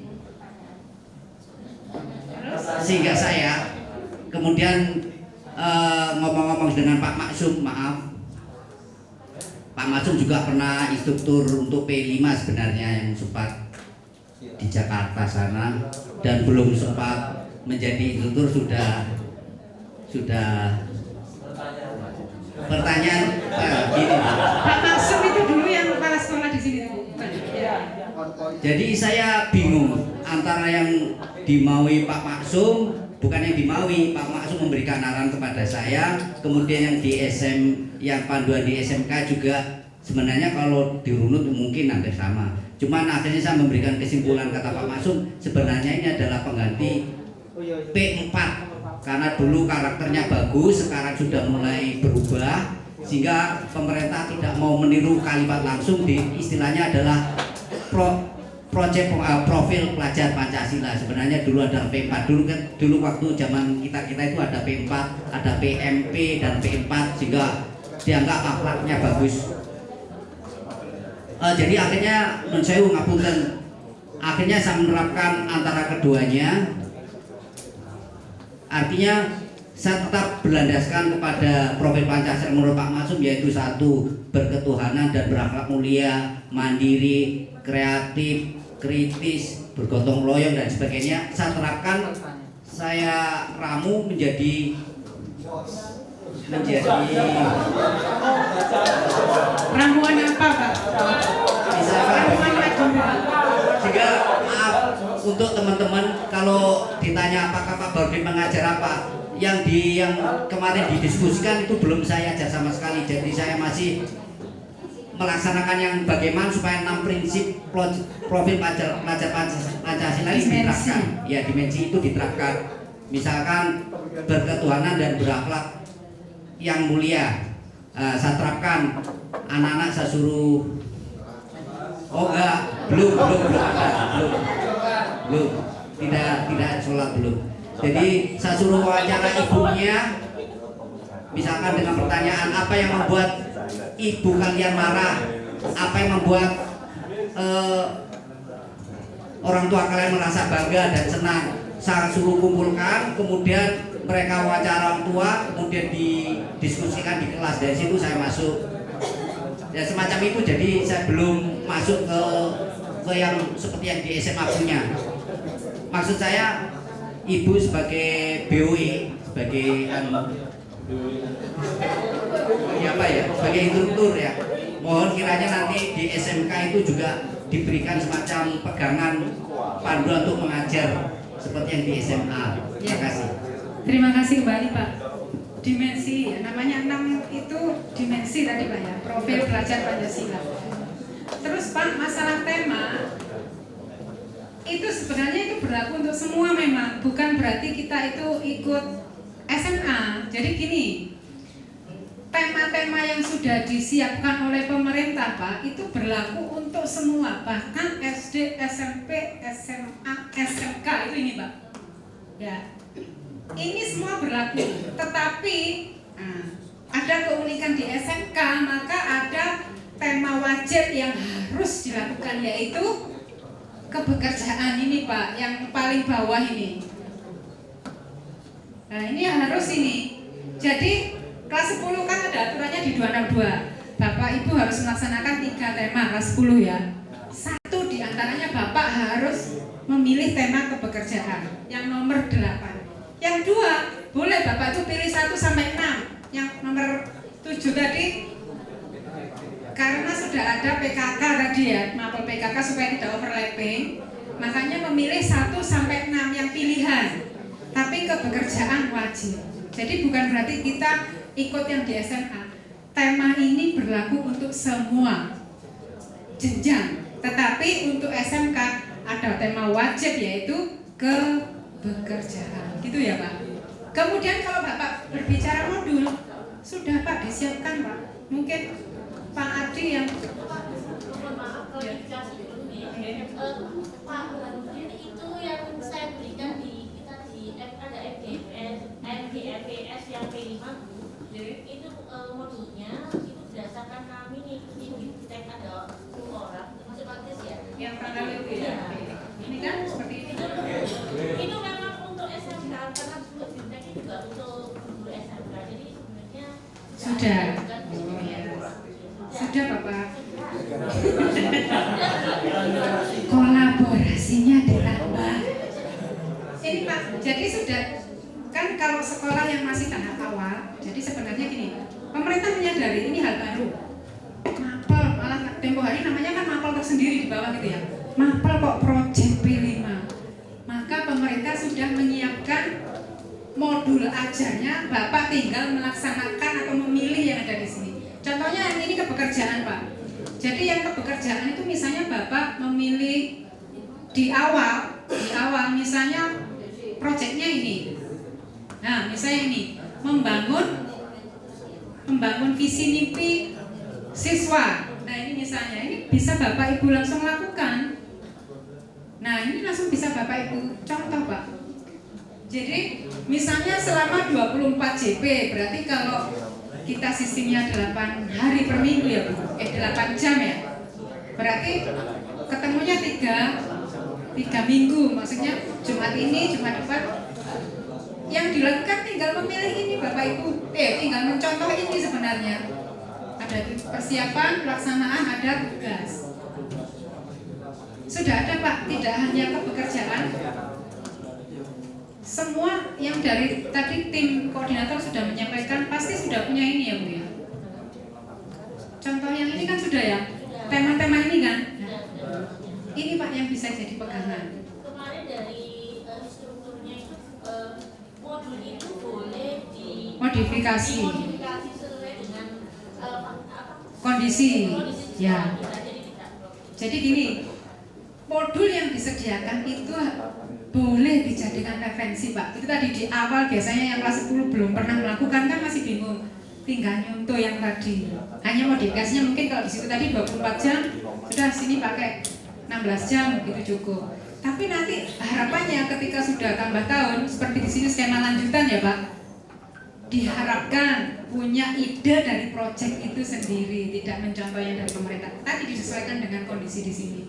Misalnya yang perlu diangkat di sini yang lagi viral apa? Viral atau viral ya? Misalnya tentang bullying yang lagi viral diangkat sebagai proyek, boleh Pak? Tidak ada yang salah. Yang penting Bapak Ibu, sebenarnya harus berpikir paradigmanya. Proyek ini adalah media supaya siswa bisa mengaktualisasikan profil pelajar Pancasila tadi, gitu Pak. Tidak ada yang salah sebenarnya, tapi saya hanya ingin mengklarifikasi bahwa modul itu sudah ada disiapkan oleh pemerintah, gitu ya Pak. Oke, mudah-mudahan sudah semakin tercerahkan, gitu ya. Baik Bapak Ibu, karena waktunya sudah habis, sekali lagi saya membuka diri. Kalau Bapak Ibu tadi saya sudah tampilkan nomor-nomor dan alamat yang lain ya. Tidak hanya Pak Adi, Bapak Ibu semua kalau punya kesulitan silakan menghubungi dan bertanya ke saya. Nanti dengan senang hati saya akan membantu. Ya Bapak Ibu, bisa konsultasi lewat WA saja, chatting-chatting enggak? Ya. Baik, kalau gitu sebelum diakhiri, kalau selama beberapa jam saya di depan ada salah-salah kata, perbuatan atau sikap yang kurang berkenan, mohon dimaafkan ya Bapak Ibu. Semangat terus ya, merdeka belajar ya Bapak Ibu. Bapak Ibu harus berubah ya. Walaupun dimulai dari hal yang kecil, tapi harus berubah, gitu ya. Saya akhiri. Assalamualaikum warahmatullahi wabarakatuh. Selamat sore, salam sehat.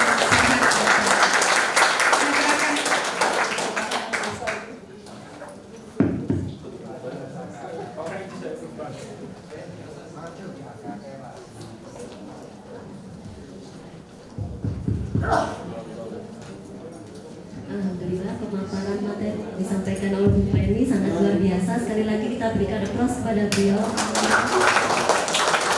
Sangat kasih membuat semangat kita, nggak kerasa ngantuk Bu. Terima kasih Bu. Baiklah, acara pemaparan materi sudah selesai. Oleh karena itu saya mengucap permohonan maaf apabila ada tutur kata yang kurang berkenan selama membawakan acara pada siang hari ini. Saya akhiri. Sekian dan terima kasih. Billahi taufiq wal hidayah. Wassalamualaikum warahmatullahi wabarakatuh.